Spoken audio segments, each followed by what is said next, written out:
আল্লাহ রাব্বুল আলামিন বলেন হাল আতা আলাল ইনসানি হিনুম মিনাদ দাহরি লাম ইয়াকুন শাইআম মাযকুরা।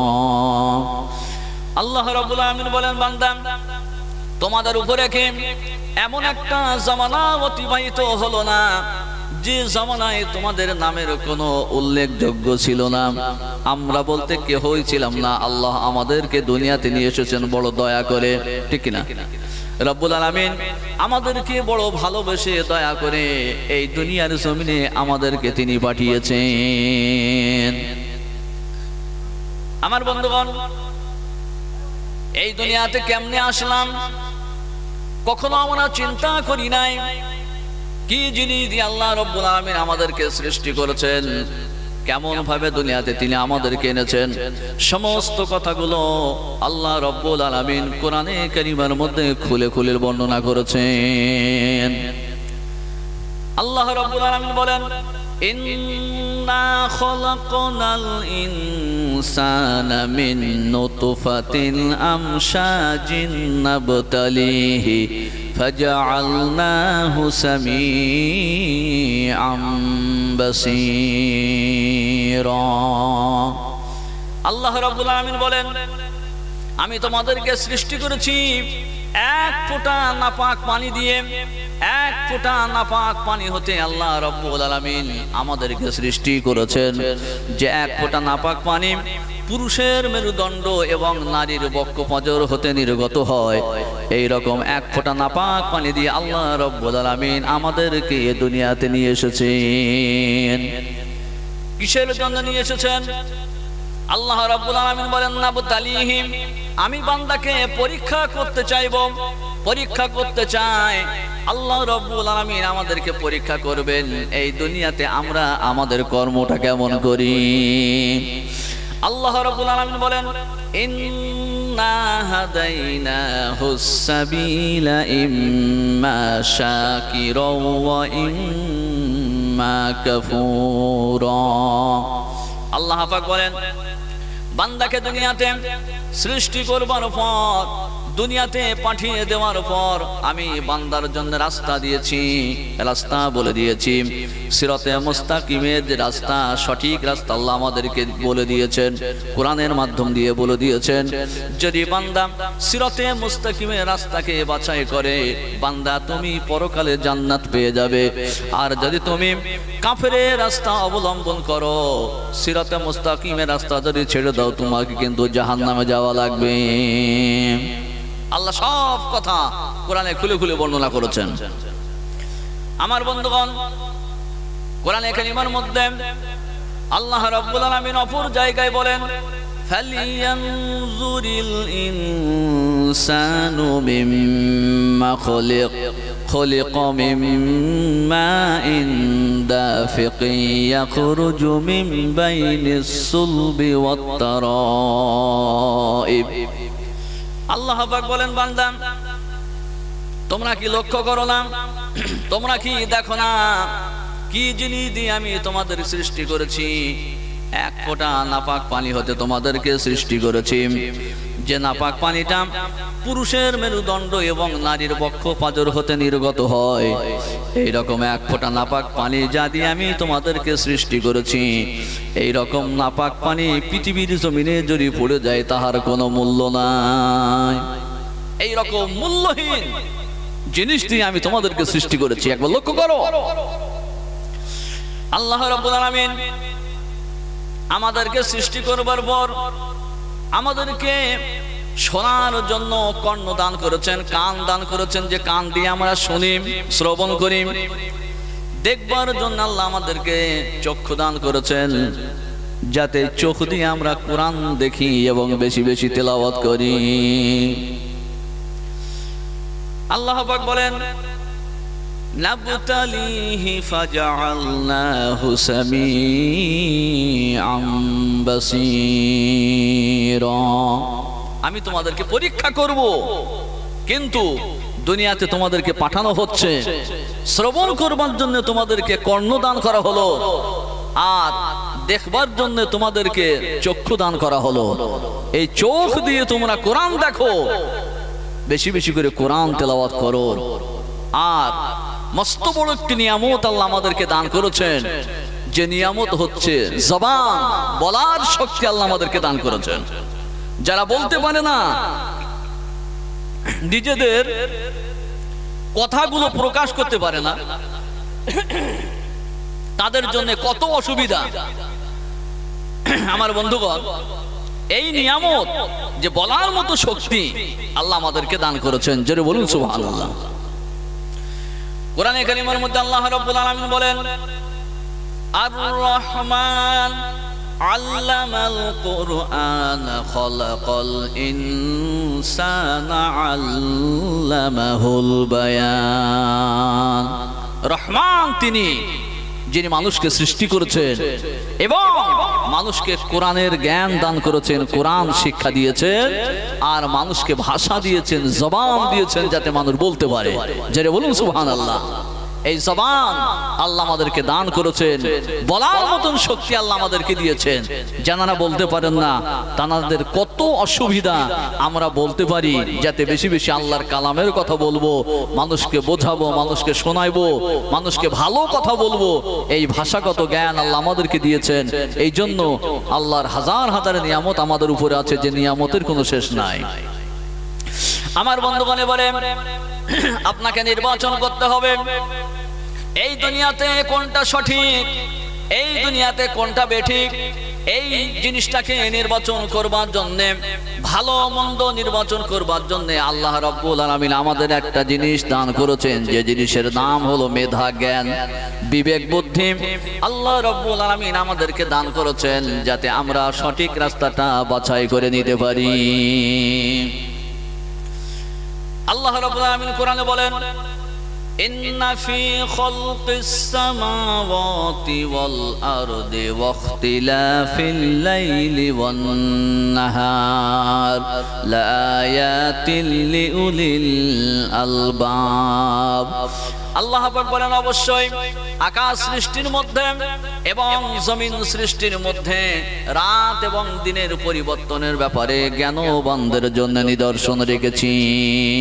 যারা জ্ঞানবান, যাদেরকে জ্ঞান দেওয়া হয়েছে, তাদের জন্য। একজন পাগল, তাহার তো কোনো হিসাব নাই কিয়ামতে, যেহেতু তার কোনো জ্ঞান নাই। আল্লাহ পাক যাদেরকে জ্ঞান দিয়েছেন, বুদ্ধি দিয়েছেন, চেতনা দিয়েছেন, তাদের জন্যই তো হিসাব হবে কিয়ামতের দিনে। আমার বন্ধুগণ, এই জ্ঞানের মাধ্যমে আপনাকে নির্বাচন করতে হবে কোনটা সঠিক, কোনটা বেঠিক, কোনটা সিরাতে মুস্তাকিম, কোনটা সিরাতে জালালা। আপনাকে নির্বাচন করতে হবে। আমার ভাইয়েরা, কোরআনে কারীমের মধ্যে আল্লাহ রাব্বুল আলামিন সকল কথা সুন্দর করে আলোচনা করেছেন। এক একটি কথা সুন্দর করে আল্লাহ রাব্বুল আলামিন বর্ণনা করেন। আল্লাহ পাক বলেন, মিন আইয়ি শাইইন খালাকাহু মিন নুতফা খালাকাহু ফাকদ্দারাহু সুম্মা সাবিলা ইয়াসসারা। আল্লাহ পাক বলেন, কি জিনিস দিয়ে তোমাদের সৃষ্টি করেছি? এক ফোঁটা নাপাক পানি দিয়ে তোমাদের সৃষ্টি করেছি। তার উপরে সৃষ্টি করবার পরে আমি তোমাদের সুন্দর করে আকৃতি দান করেছি। তারপরে আমি তোমাদেরকে দুনিয়াতে নিয়ে এসেছি। এই দুনিয়াতে নিয়ে আসবার পর আমি তোমাদেরকে জ্ঞান এবং বিবেক বুদ্ধি দান করেছি। আমার বন্ধুগণ, সর্বপ্রথমে এক ফোঁটা নাপাক পানি পুরুষের পক্ষ হতে যখন মায়ের রহমে পৌঁছায়, আমার বন্ধুগণ, শরীরের বৈজ্ঞানিকরা বলে থাকেন, এই এক ফোঁটা নাপাক পানি 40টা দিন পেরিয়ে যাইবার পর সেটা রক্তই পরিণত হয়। কয়দিন? কথা বলেন। 40 দিন পেরিয়ে যাইবার পর এই এক ফোঁটা নাপাক পানি সেটা রক্তই পরিণত হয়। আবার 40 দিন যখন পেরিয়ে যায়, আবার 40 দিন পেরিয়ে যাইবার পর ওই এক ফোঁটা নাপাক পানি যেটা রক্তই পরিণত হয়েছিল, ওই রক্তটা আল্লাহ রাব্বুল আলামিন একটা মাংস পিণ্ডে পরিণত করে দেন। আবার 40 দিন যখন পেরিয়ে যায়, এই 40 দিন পেরিয়ে যাইবার পর আল্লাহ রাব্বুল আলামিন ওই মাংস পিণ্ডের উপরে মানুষের আকৃতি দান করেন, সুন্দর গঠন দান করেন। সুবহানাল্লাহ। একে দান করেন? আল্লাহ দান করেন। আমার ভাইয়েরা লক্ষ্য করেন, সেই রকম সময়ে আকৃতি যখন আল্লাহ দান করেন, এই রকম আকৃতি যদি আল্লাহ রাব্বুল আলামিন কোনো মানুষের শরীরের মধ্যে যদি কোনো একটি অঙ্গ কমিয়ে রেখে দেয়, আর সেই অবস্থায় যদি সেই বাচ্চা দুনিয়াতে ভূমিষ্ঠ হয়, পৃথিবীর জমিনের কোনো ডাক্তার এবং কোনো ইঞ্জিনিয়ার, কোনো বৈজ্ঞানিক নাই, তাদের কোনো ক্ষমতা নাই যে মানুষের নতুন করে একটা অঙ্গ তৈরি করে দিতে পারে। আমার বন্ধুগণ, আমার আল্লাহ রাব্বুল আলামিন তিনি কত বড় শিল্পী, তিনি কত সুন্দরভাবে নিখুঁতভাবে বান্দাকে সৃষ্টি করেছেন। হাতটা যে জায়গায় হওয়া দরকার সেই জায়গায় আল্লাহ হাত দান করেছেন, পায়াটা যে জায়গায় হওয়া দরকার, চক্ষু যে জায়গায় হওয়া দরকার, শোনার জন্য যে কর্ণ দান করেছেন, কানটি যে জায়গায় হওয়া দরকার, সমস্ত জিনিসগুলো সুন্দর সুন্দর করে আল্লাহ রাব্বুল আলামিন সৃষ্টি করেছেন। কোন জিনিসের মধ্যে কোনো খুঁত নাই। সুবহানাল্লাহ বলেন। এ কার দান? আল্লাহর দান। এই যে চক্ষু দিয়ে আমরা দেখতেছি, কান দিয়ে শ্রবণ করছি, এই চক্ষু দুটি যদি আমাদের এই জায়গায় না হয়ে পিছনের দিকে হতো, হাত দুটি যদি পায়ের জায়গায় হতো, আমার ভাইয়েরা এমনি করে কান দুটি যদি আমাদের বুকের মাঝখানে হতো, আমার চেহারাটা যদি পিছনের দিকে হতো, মানুষের দেখতে কেমন খারাপ লাগতো। এমন সুন্দর আকৃতি দিয়ে আল্লাহ মানুষকে সৃষ্টি করেছেন যার মধ্যে কোনো ভুল নাই। এত সুন্দর করে আল্লাহ রাব্বুল আলামিন মানুষের আকৃতি দান করেছেন। জোরে জোরে বলুন সুবহানাল্লাহ। আর একটু জোরে বলুন সুবহানাল্লাহ। আমার ভাইরা, মায়ের রহিম থেকে, মায়ের পেট থেকে যদি কোনো বাচ্চা দুনিয়ার জমিনে ভূমিষ্ঠ হয়ে যায়, তার যদি কোনো অঙ্গ এবং কোনো ছোট অঙ্গ প্রত্যঙ্গ যদি তার কমি থেকে যায়, তাম পৃথিবীর জমিনের সমস্ত বৈজ্ঞানিক এবং ডাক্তারেরা, ইঞ্জিনিয়ারেরা যদি একমত হয়, যদি তাহলে একত্রিত হয়, ওই বাচ্চার নতুন করে তার অঙ্গ লাগাইতে পারবে না, কারো ক্ষমতা নাই। মানুষ তো দূরের কথা, যে সমস্ত মশা মাছিগুলো আমাদের সামনে উড়ে উড়ে বেড়াইতেছে, যদি কোনো মশার একটা ঠ্যাং ছিঁড়ে যায়, যদি কোনো মাছির একটা পাখনা ছিঁড়ে যায়, তামাম পৃথিবীর জমিনে যত ডাক্তার আছে কারো ক্ষমতা নাই যে ওই মশা মাছির নতুন করে আবার একটা ঠ্যাং জোড়া লাগাই দিতে পারবে। পারবে? কেউ পারবে? পারবে না। যেহেতু আল্লাহ পাক যাকে যেমন ভাবে সৃষ্টি করেছেন সেই জিনিস তেমনই থাকবে, মানুষের কোনো ক্ষমতা নাই, মানুষের কোনো মাতব্বরি এখানে চলবে না। আমার বন্ধুগণ, কত হাজার হাজার লক্ষ লক্ষ নিয়ামত আল্লাহ রাব্বুল আলামিন মানুষের উপরে দান করেছেন। লক্ষ্য করুন আমার বন্ধুগণ, এই দুনিয়াতে এবারে যখন ছোট্ট বাচ্চা, মাসুম বাচ্চা দুনিয়াতে ভূমিষ্ঠ হলো, এই দুনিয়াতে আসবার জন্য আল্লাহ রাব্বুল আলামিন বলেন আমি কুদরতে ইলাহির মাধ্যম দিয়ে তার সুন্দর রাস্তার ব্যবস্থা করেছি। এই ছোট্ট বাচ্চা দুনিয়াতে এলো, কথা বলতে পারে নাই, হাঁটতে পারে নাই, চলতে পারে নাই, খাইতে পারে নাই, বলতে পারে নাই। এই ছোট বাচ্চার দায়িত্বটা কে নিবে? বাপ মা তো কিছুই বুঝবে না, তাহারা তো তাদের কথা বুঝবে না। যেহেতু সে কথা বলতে পারে না, আল্লাহ রাব্বুল আলামিন সমস্ত ব্যবস্থাগুলো করে দিয়েছেন যাতে এই বাচ্চাকে সুন্দর করে দেখভাল করতে পারে। এই বাচ্চার মহব্বত আল্লাহ রাব্বুল আলামিন বাচ্চার মায়ের এবং বাপের মধ্যে ঢেলে দিয়েছেন। জোরে বলুন সুবহানাল্লাহ। আর একটু জোরে বলুন সুবহানাল্লাহ। আমার ভাইয়েরা, বাচ্চা ভূমিষ্ঠ হইবার পর আমার ভাইয়েরা দেখবেন মায়েরা বেহুশ হয়ে যায়, যায় কিনা? মায়েরা বেহুশ হয়ে যায়। হুশ ফেরার পর, জ্ঞান ফেরার পর যখন বাচ্চাকে তার কোলে দিয়ে দেওয়া হয়, ওই বাচ্চার চেহারাটা দেখবার পর মায়ের সমস্ত যন্ত্রণা এবং তার ব্যথাগুলো যেন তার কিছুই মনে থাকে না। সব আল্লাহর দান। আল্লাহ পাক এই বাচ্চার মহব্বত, ভালোবাসা তার মায়ের এবং তার বাপের মধ্যে ঢেলে দিয়েছেন। যেটা বলুন সুবহানাল্লাহ। আমার বন্ধুগণ, ছোট্ট বাচ্চা দুনিয়াতে এলো, তার খাদ্যর দোকান কে দিবে? দুনিয়ার কঠিন খাদ্য খেয়ে সে তো বেঁচে থাকতে পারবে না। তার জন্য তো নরম খাদ্যের প্রয়োজন। আমার ভাইয়েরা, এই ছোট বাচ্চার খাদ্যের ইন্তজাম আল্লাহ করে দিয়েছেন, এত সুন্দর ব্যবস্থা করেছেন, পৃথিবীর মানুষেরা অবাক হয়ে যাবেন। আমার ভাইয়েরা লক্ষ্য করেন, এই ছোট্ট বাচ্চার খাদ্যের ইন্তজাম আমার আল্লাহ পাক করে দিয়েছেন। কারণ এই শিশু বাচ্চা কি খাইবে? মায়ের বুকের স্তন সে পান করবে। এমনি করে 2 বছর 2.5 বছর পর্যন্ত সে পান করে দুনিয়ার জমিনে সে বড় হবে। এত সুন্দর ব্যবস্থা আল্লাহ করে দিয়েছেন। মায়ের বুকের স্তন সে পান করবে, কত সুন্দর ব্যবস্থা আল্লাহ করে দিয়েছেন। যদি কিনা বাচ্চার জন্য মায়ের স্তনের দুধ যদি বেশি পরিমাণ এসে যায়, যদি খুব বেশি এসে যায়, বাচ্চার জন্য ক্ষতি হবে। আবার যদি খুব অল্প আসে, বাচ্চার গলা শুকিয়ে যাবে। যদি খুব ঠান্ডা হয়ে যায়, বাচ্চার শরীর খারাপ হবে। আবার যদি খুব গরম হয়ে যায়, তাতেও বাচ্চার অসুবিধা হবে। এত সুন্দর ব্যবস্থা আমার আল্লাহ করেছেন। মায়ের বুকের স্তনের দুধ বাচ্চার জন্য নাও গরম এবং নাও ঠান্ডা, এত সুন্দর ব্যবস্থা আল্লাহ করে দিয়েছেন।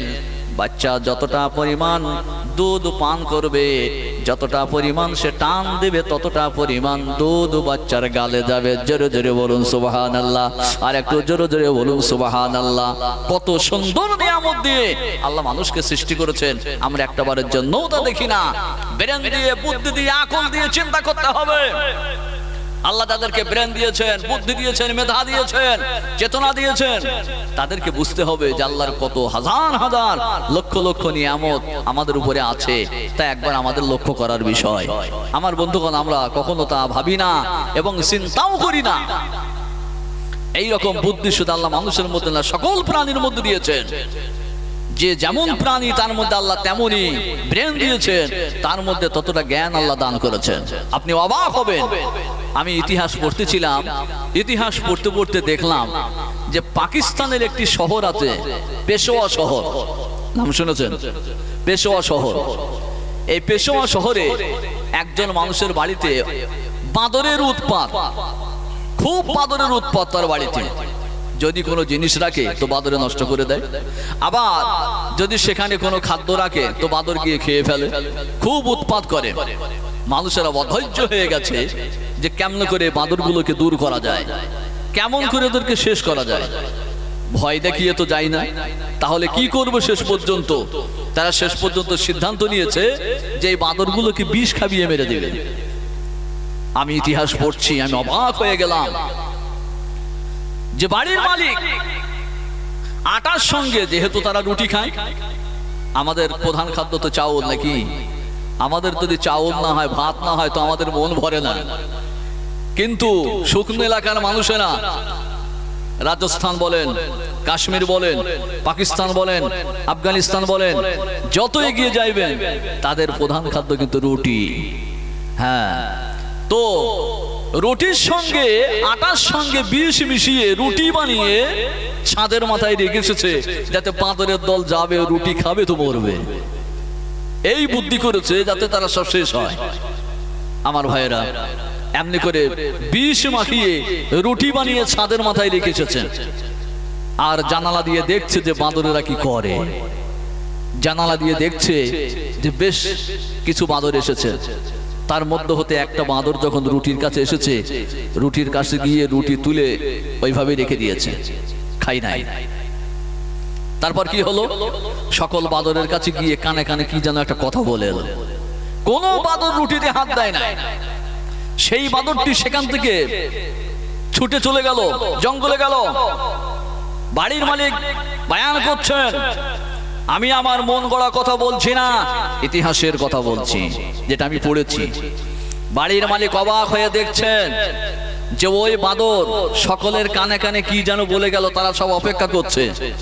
আর সেই বাঁদরটা সেখান থেকে জঙ্গলে গেল, জঙ্গলে গিয়ে কি জাতীয় পাতা আনলো, হাতে এক গোছা পাতা আনলো।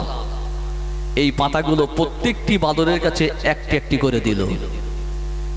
তারপরে বিষ মাখানো রুটিগুলো তারা প্রত্যেকেই একটা করে নিল, এবং যে পাতা তাদের কাছে ছিল, এক কামড় রুটি খায় তো তার সাথে একটু পাতা ছিঁড়ে খায়। আপনি অবাক হবেন। এমনি করে রুটি সব খেয়ে নিল, তার পাতাও শেষ হয়ে গেল। বাঁদরের দল সেখান থেকে সব চলে গেল, একটা বাঁদরও মরল না। আপনি অবাক হয়ে যাবেন। আল্লাহ পাক ব্রেন দিয়েছেন, বুদ্ধি দিয়েছেন, মেধা দিয়েছেন যাদেরকে, তাদেরকে বুঝতে হবে, চিনতে হবে যে আল্লাহ কত হাজার হাজার লক্ষ লক্ষ নিয়ামত আমাদেরকে দান করেছেন। এই জন্য আল্লাহ পাক কোরআনে বলেন, লাউ কানাল বাহরু মিদাদাল লিকালিমাতি রাব্বি লানাফিদাল বাহরু ক্বাবলা আন তানফাদা কালিমাতু রাব্বি ওয়ালাউ জিনা বিমিসলিহি মাদাদা। আল্লাহ রাব্বুল আলামিন বলেন, বান্দাগণ, যদি আমার নিয়ামতকে তোমরা লিখতে বসো আর তাম পৃথিবীর জমিনের সমস্ত দরিয়ার পানিগুলো যদি তোমরা কলমের কালি বানাও, তাম পৃথিবীর জমিনের সমস্ত গাছগুলোকে যদি তোমরা কলম তৈরি করো, তার পিছনে আবার যদি তাম পৃথিবীর দরিয়াগুলোকে তোমরা কলমের কালি বানাও, আবার যদি আরেকটা দুনিয়ার সমস্ত গাছগুলোকে যদি তোমরা কলম তৈরি করো আর আমার নিয়ামতকে যদি তোমরা লিখতে বসো, তোমাদের সমস্ত কলমের কালি শেষ হয়ে যাবে, কলমগুলো শেষ হয়ে যাবে, কিন্তু আমি আল্লাহ রাব্বুল আলামিন আমার নিয়ামত কোনোদিন তোমরা লিখে লিখে শেষ করতে পারবে না। যেটা বলুন সুবহানাল্লাহ। কোরআনে কারীমের মধ্যে আল্লাহ পাক বলেন, ওয়া ইন তাউদ্দু নি'মাতান লা তুহসুহা। বান্দাগণ, আমার নিয়ামত যদি তোমরা গণনা করো, গণনা করে করে কখনো শেষ করতে পারবা না। আমার বন্ধুগণ, বহু নিয়ামত, হাজার হাজার লক্ষ লক্ষ কোটি কোটি নিয়ামত আল্লাহ আমাদের উপরে দান করেছেন, কিন্তু মনে রাখবেন সমস্ত নিয়ামতের মধ্যে শ্রেষ্ঠতম নিয়ামত কোরআন আল্লাহ আমাদেরকে দান করেছেন। শ্রেষ্ঠ নিয়ামত কি? কথা ধরে বলেন, কোরআন। কোরআন হচ্ছে পৃথিবীর সর্বশ্রেষ্ঠ নিয়ামত বান্দার জন্য যা আল্লাহ দিয়েছেন। আমার বন্ধুগণ, এই কোরআন পৃথিবীর জমিনে শ্রেষ্ঠ হলো কেন? বহু নিয়ামত আল্লাহ দুনিয়াতে পাঠিয়েছেন, কোরআন তার মধ্যে শ্রেষ্ঠতম কেন? কোরআন কোন দিক দিয়ে শ্রেষ্ঠ? আসুন আমরা কোরআনের কাছে প্রশ্ন করি, কোরআন তুমি বলো কোন দিক দিয়ে তুমি শ্রেষ্ঠ? কেন তুমি শ্রেষ্ঠ হলে? পৃথিবীর জমিনে হাজার হাজার লক্ষ লক্ষ নিয়ামত আছে, কিন্তু তুমি শ্রেষ্ঠত্ব কেমন করে তা তো আমরা বুঝি না। কোরআন তারা জবাবে বলে, আলিফ লাম মিম যালিকাল কিতাবু লা রাইবা ফি। কোরআন বলে, আমি এমন একটি কিতাব, এমন একটি ধর্মগ্রন্থ, এমন একটি গ্রন্থ, তাম পৃথিবীর জমিনে যত গ্রন্থ আছে কোন গ্রন্থে এই কথা লেখা নাই যে আমার মধ্যে কোনো ভুল নাই। আমার ভাইয়েরা, দুনিয়ার জমিনে হাজার হাজার লক্ষ লক্ষ কোটি কোটি লেখক আছে, কোন লেখক আজ পর্যন্ত বলতে পারে নাই যে আমি একটি কিতাব লিখেছি, একটি বই লিখেছি, আমার বইয়ের মধ্যে কোনো সন্দেহ নাই, এমন কথা কেউ বলতে পারে নাই। কিন্তু কোরআন, আমি এমন একটি কিতাব, এমন একটি গ্রন্থ, আল্লাহ রাব্বুল আলামিন আমার মধ্যে জানিয়েছেন, যালিকাল কিতাবু লা রাইবা ফি। আমি এমন একটি গ্রন্থ, আমার মধ্যে কোনো ভুল নাই। জোরে বলুন সুবহানাল্লাহ। আর একটু জোরে জোরে বলুন সুবহানাল্লাহ। আমার ভাইরা, এই কোরআনের মধ্যে আবু লাহাবের নামে গালি আছে। কোরআনে কারিমের মধ্যে আল্লাহ পাক বলেন, তাব্বাত ইয়াদা আবি লাহাবি ওয়া তাব্বা। আছে কিনা? আমরা নামাজে পাঠ করি। আমার ভাইয়েরা, আবু লাহাবের নামে বদদোয়া আছে, গালি আছে। হযরত ওসমান গনি কোরআন যখন তিনি একত্রিত করলেন, যখন জমায়েত করলেন, আবু লাহাবের বংশধরেরা হযরত ওসমান গনির কাছে গিয়ে বলেন, ওগো খলিফাতুল মুসলিমিন, আমিরুল মুমিনিন, আপনার কাছে আমরা একটা দাবি নিয়ে এসেছি, আপনি আমাদের দাবিটা গ্রহণ করবেন। তিনি বললেন, কি দাবি? আবু লাহাবের বংশধরেরা বলে, আপনার কাছে একটি দাবি নিয়ে এসেছি, যে দাবি আমাদের এটাই, আমাদের বাপ দাদার নামে আবু লাহাবের নামে যে গালি দেওয়া আছে, তাব্বাত ইয়াদা আবি লাহাবি ওয়া তাব্বা, আমরা আপনার কাছে অনুরোধ করি, যদি আবু লাহাব নামটাকে সরিয়ে আপনি অন্য কোনো শব্দ বসান, আমরা খুশি হয়ে যেতাম। তিনি কোরআন জমায়েত করেছেন, একত্রিত করেছেন হযরত ওসমান গনি, তিনি কোরআন জমা করেছিলেন। হযরত ওসমানের কাছে এসে মানুষেরা বলে, আবু লাহাবের বংশধরে এসে বলে, দেখো আবু লাহাবের নামে গালি দেওয়া আছে, যদি আবু লাহাবের নামের জায়গাটাই আবু লাহাব শব্দটা বাদ দিয়ে আপনি যদি অন্য কোনো একটা শব্দ বসান, তাহলে কিয়ামত পর্যন্ত মানুষেরা আর আবু লাহাবের নামে গালি দেবে না, আমরা অন্তত রেহাই পাবো। আমার কথা বুঝতে পারছেন? হযরত ওসমান গনি বললেন, শোনো, এমন কথা কি তোমরা আমার কাছে দাবি করো? আবু লাহাব নাম কেন? যদি তোমরা কোরআনের মধ্যে হতে একটি নোক্তাও আমাকে নড়াতে বলো, আমার কোনো ক্ষমতা নাই যে আমি কোরআনে একটা নোক্তা পরিবর্তন করব। যেটা বলুন সুবহানাল্লাহ। আর একটু জোরে আমার ভাইরা, কোরআনের মধ্যে কোনো সন্দেহ নাই। আপনারা নিশ্চয় শুনেছেন, মাদ্রাসার শিক্ষকদের কাছ থেকে শুনেছেন, বহু বক্তার মুখ থেকে আপনারা শুনেছেন, আল্লাহর নবী হযরত মূসা আলাইহিস সালাম যখন তিনি সফর করেছিলেন, হযরত খিজির আলাইহিস সালামের সঙ্গে যখন সফর করেছিলেন, তিনি সফর করতে করতে এমন একটা জায়গায় পৌঁছে গিয়েছিলেন যে একটা এলাকার মানুষদের কাছে তানারা নিজেদেরকে মেহমানদারি করবার জন্য বলেছিলেন। সেখানে গিয়ে বলেছিলেন যে আমরা দুইজন মেহমান, বহু দূর থেকে এসেছি, মুসাফির মানুষ, আমাদেরকে আপনারা একটু মেহমানদারি করবেন। সেই এলাকার মানুষেরা অস্বীকার করেছিল, তারা বলেছিল যে আমরা মেহমানদারি করব না। কোরআনে কারীমের মধ্যে আল্লাহ পাক সেই শব্দটাকে ব্যবহার করেছেন। আল্লাহ পাক বলেছেন ফা আবাও। নিশ্চয়ই আমার মাওলানা ভাইয়েরা যারা এখানে আছেন বুঝতে পারবেন যে ওখানে ব্যবহার করা হয়েছে ফা আবাও, তাহারা অস্বীকার করেছে। আবা ইয়াবি শব্দের মানে হচ্ছে ইনকার করা, অস্বীকার করা। তো সেই এলাকার মানুষেরা অস্বীকার করেছিল, তারা বলেছিল আমরা মেহমানদারি করাতে পারবো না। আল্লাহর এই নবীদেরকে তাহারা মেহমানদারি করায় নাই। বহু বছর পর কোরআন যখন জমায়েত করেছেন হযরত ওসমান গনি রাদিয়াল্লাহু তাআলা আনহু, সেই এলাকার মানুষেরা বলছেন, দেখো, কিয়ামত পর্যন্ত পৃথিবীর মানুষেরা যারা দুনিয়াতে আসবে তারা তো কোরআনের তাফসীর পড়বে, হাদিস পড়বে, তাহারা জানবে যে আমাদের এই এলাকার মানুষেরা আল্লাহর নবীদেরকে মেহমানদারি করা থেকে অস্বীকার করেছিল। এটা আমাদের একটা বড় দুর্নাম, বদনাম। কথা বুঝেছেন? সেই এলাকার মানুষেরা আল্লাহর নবীর খলিফাতুল মুসলিমিন হযরতে ওসমান গনি রাদিয়াল্লাহু তাআলা আনহুর কাছে গিয়ে বলেন, ভাই, ও আল্লাহর নবীর সাহাবী, শোনো, আমরা আপনার কাছে একটা আবেদন নিয়ে এসেছি। কোরআনে যে জায়গাটায় আবাও শব্দ আছে, ওই আবাও শব্দটা মুছে দিয়ে ওখানে আপনি দিয়ে দেন আতাও দিয়ে দেন, বায়ের জায়গায় তা বসাই দেন, একটা নোক্তা বাড়াই দেন। যদি আপনি দেন তাহলে তার মানে হবে এটাই যে সেই এলাকার মানুষেরা অস্বীকার করে নাই, বরং তারা মেহমানদারি করবার জন্য এগিয়ে এসেছিল। তাহলে আমাদের বদনামটা দূর হবে। আপনি একটা নক্তার জায়গায় আর একটা নক্তা বাড়িয়ে দেন, দুটো নক্তা করিয়ে দেন, বায়ের জায়গায় তা করে দেন। কথা বুঝতে পারছো? আল্লাহর নবী সাহাবী হযরত ওসমান গনি বলেছিলেন, আমি হযরত ওসমান গনি বলছি, শোনো, আমি খলিফাতুল মুসলিমিন, আমার পক্ষে সম্ভব নয় কোরআনের মধ্যে কোনো সংশোধন করবা। এই জন্য কোরআনের মধ্যে একটা নোক্তার মধ্যেও পরিবর্তন করা আমার পক্ষে সম্ভব নয়। কোরআনের মধ্যে কোনো নোক্তা পরিবর্তন করা, কোন আয়াত পরিবর্তন করা, কোন নাম পরিবর্তন করা আমি ওসমান আমার পক্ষে সম্ভব নয়। যেমন আছে তেমনই থাকবে, এরই নাম কোরআন। জোরে বলুন সুবহানাল্লাহ। আমার ভাইয়েরা, কোরআনের কাছে আমরা আবার প্রশ্ন করি, কোরআন তুমি বলো আর কোন দিক দিয়ে তুমি শ্রেষ্ঠ? কোরআন তার জবাবে বলেন, লা ইয়ামাসসুহু ইল্লাল মুতাহহারুন। কোরআন তার জবাবে বলেন, আমি এমন একটি গ্রন্থ, এমন একটি কিতাব, এই কিতাব যদি কোনো মানুষ ছুঁইতে হয়, যদি কোনো মানুষ আমার উপরে হাত লাগায়, আমাকে ছোঁয়, অবশ্যই অবশ্যই সেই মানুষটারে পবিত্র হওয়া লাগে, ওযু করা লাগে। তামাম পৃথিবীর জমিনে এমন কোনো কিতাব নাই, এমন কোনো বই নাই, পুস্তক নাই যার উপরে লেখা আছে যদি আমাকে ছুঁইতে হয় ওযু করা লাগে, এমন কোন জায়গায় লেখা নাই। কিন্তু আমি কোরআন এমন একটি ধর্মগ্রন্থ, এমন একটি কিতাব, আমাকে যদি ছুঁইতে হয় অবশ্যই তার ওযু করা লাগে, তাকে পবিত্র হতে হবে, নচেত আমাকে সে ছুঁইতে পারবে না। এই জন্য আল্লাহ পাক আমাকে শ্রেষ্ঠত্ব বানিয়েছেন। জোরে বলুন সুবহানাল্লাহ। ওগো কোরআন, তোমার কাছে আবার প্রশ্ন করি, তুমি বলো এই দুনিয়াতে আসবার আগে কোথায় তুমি ছিলে?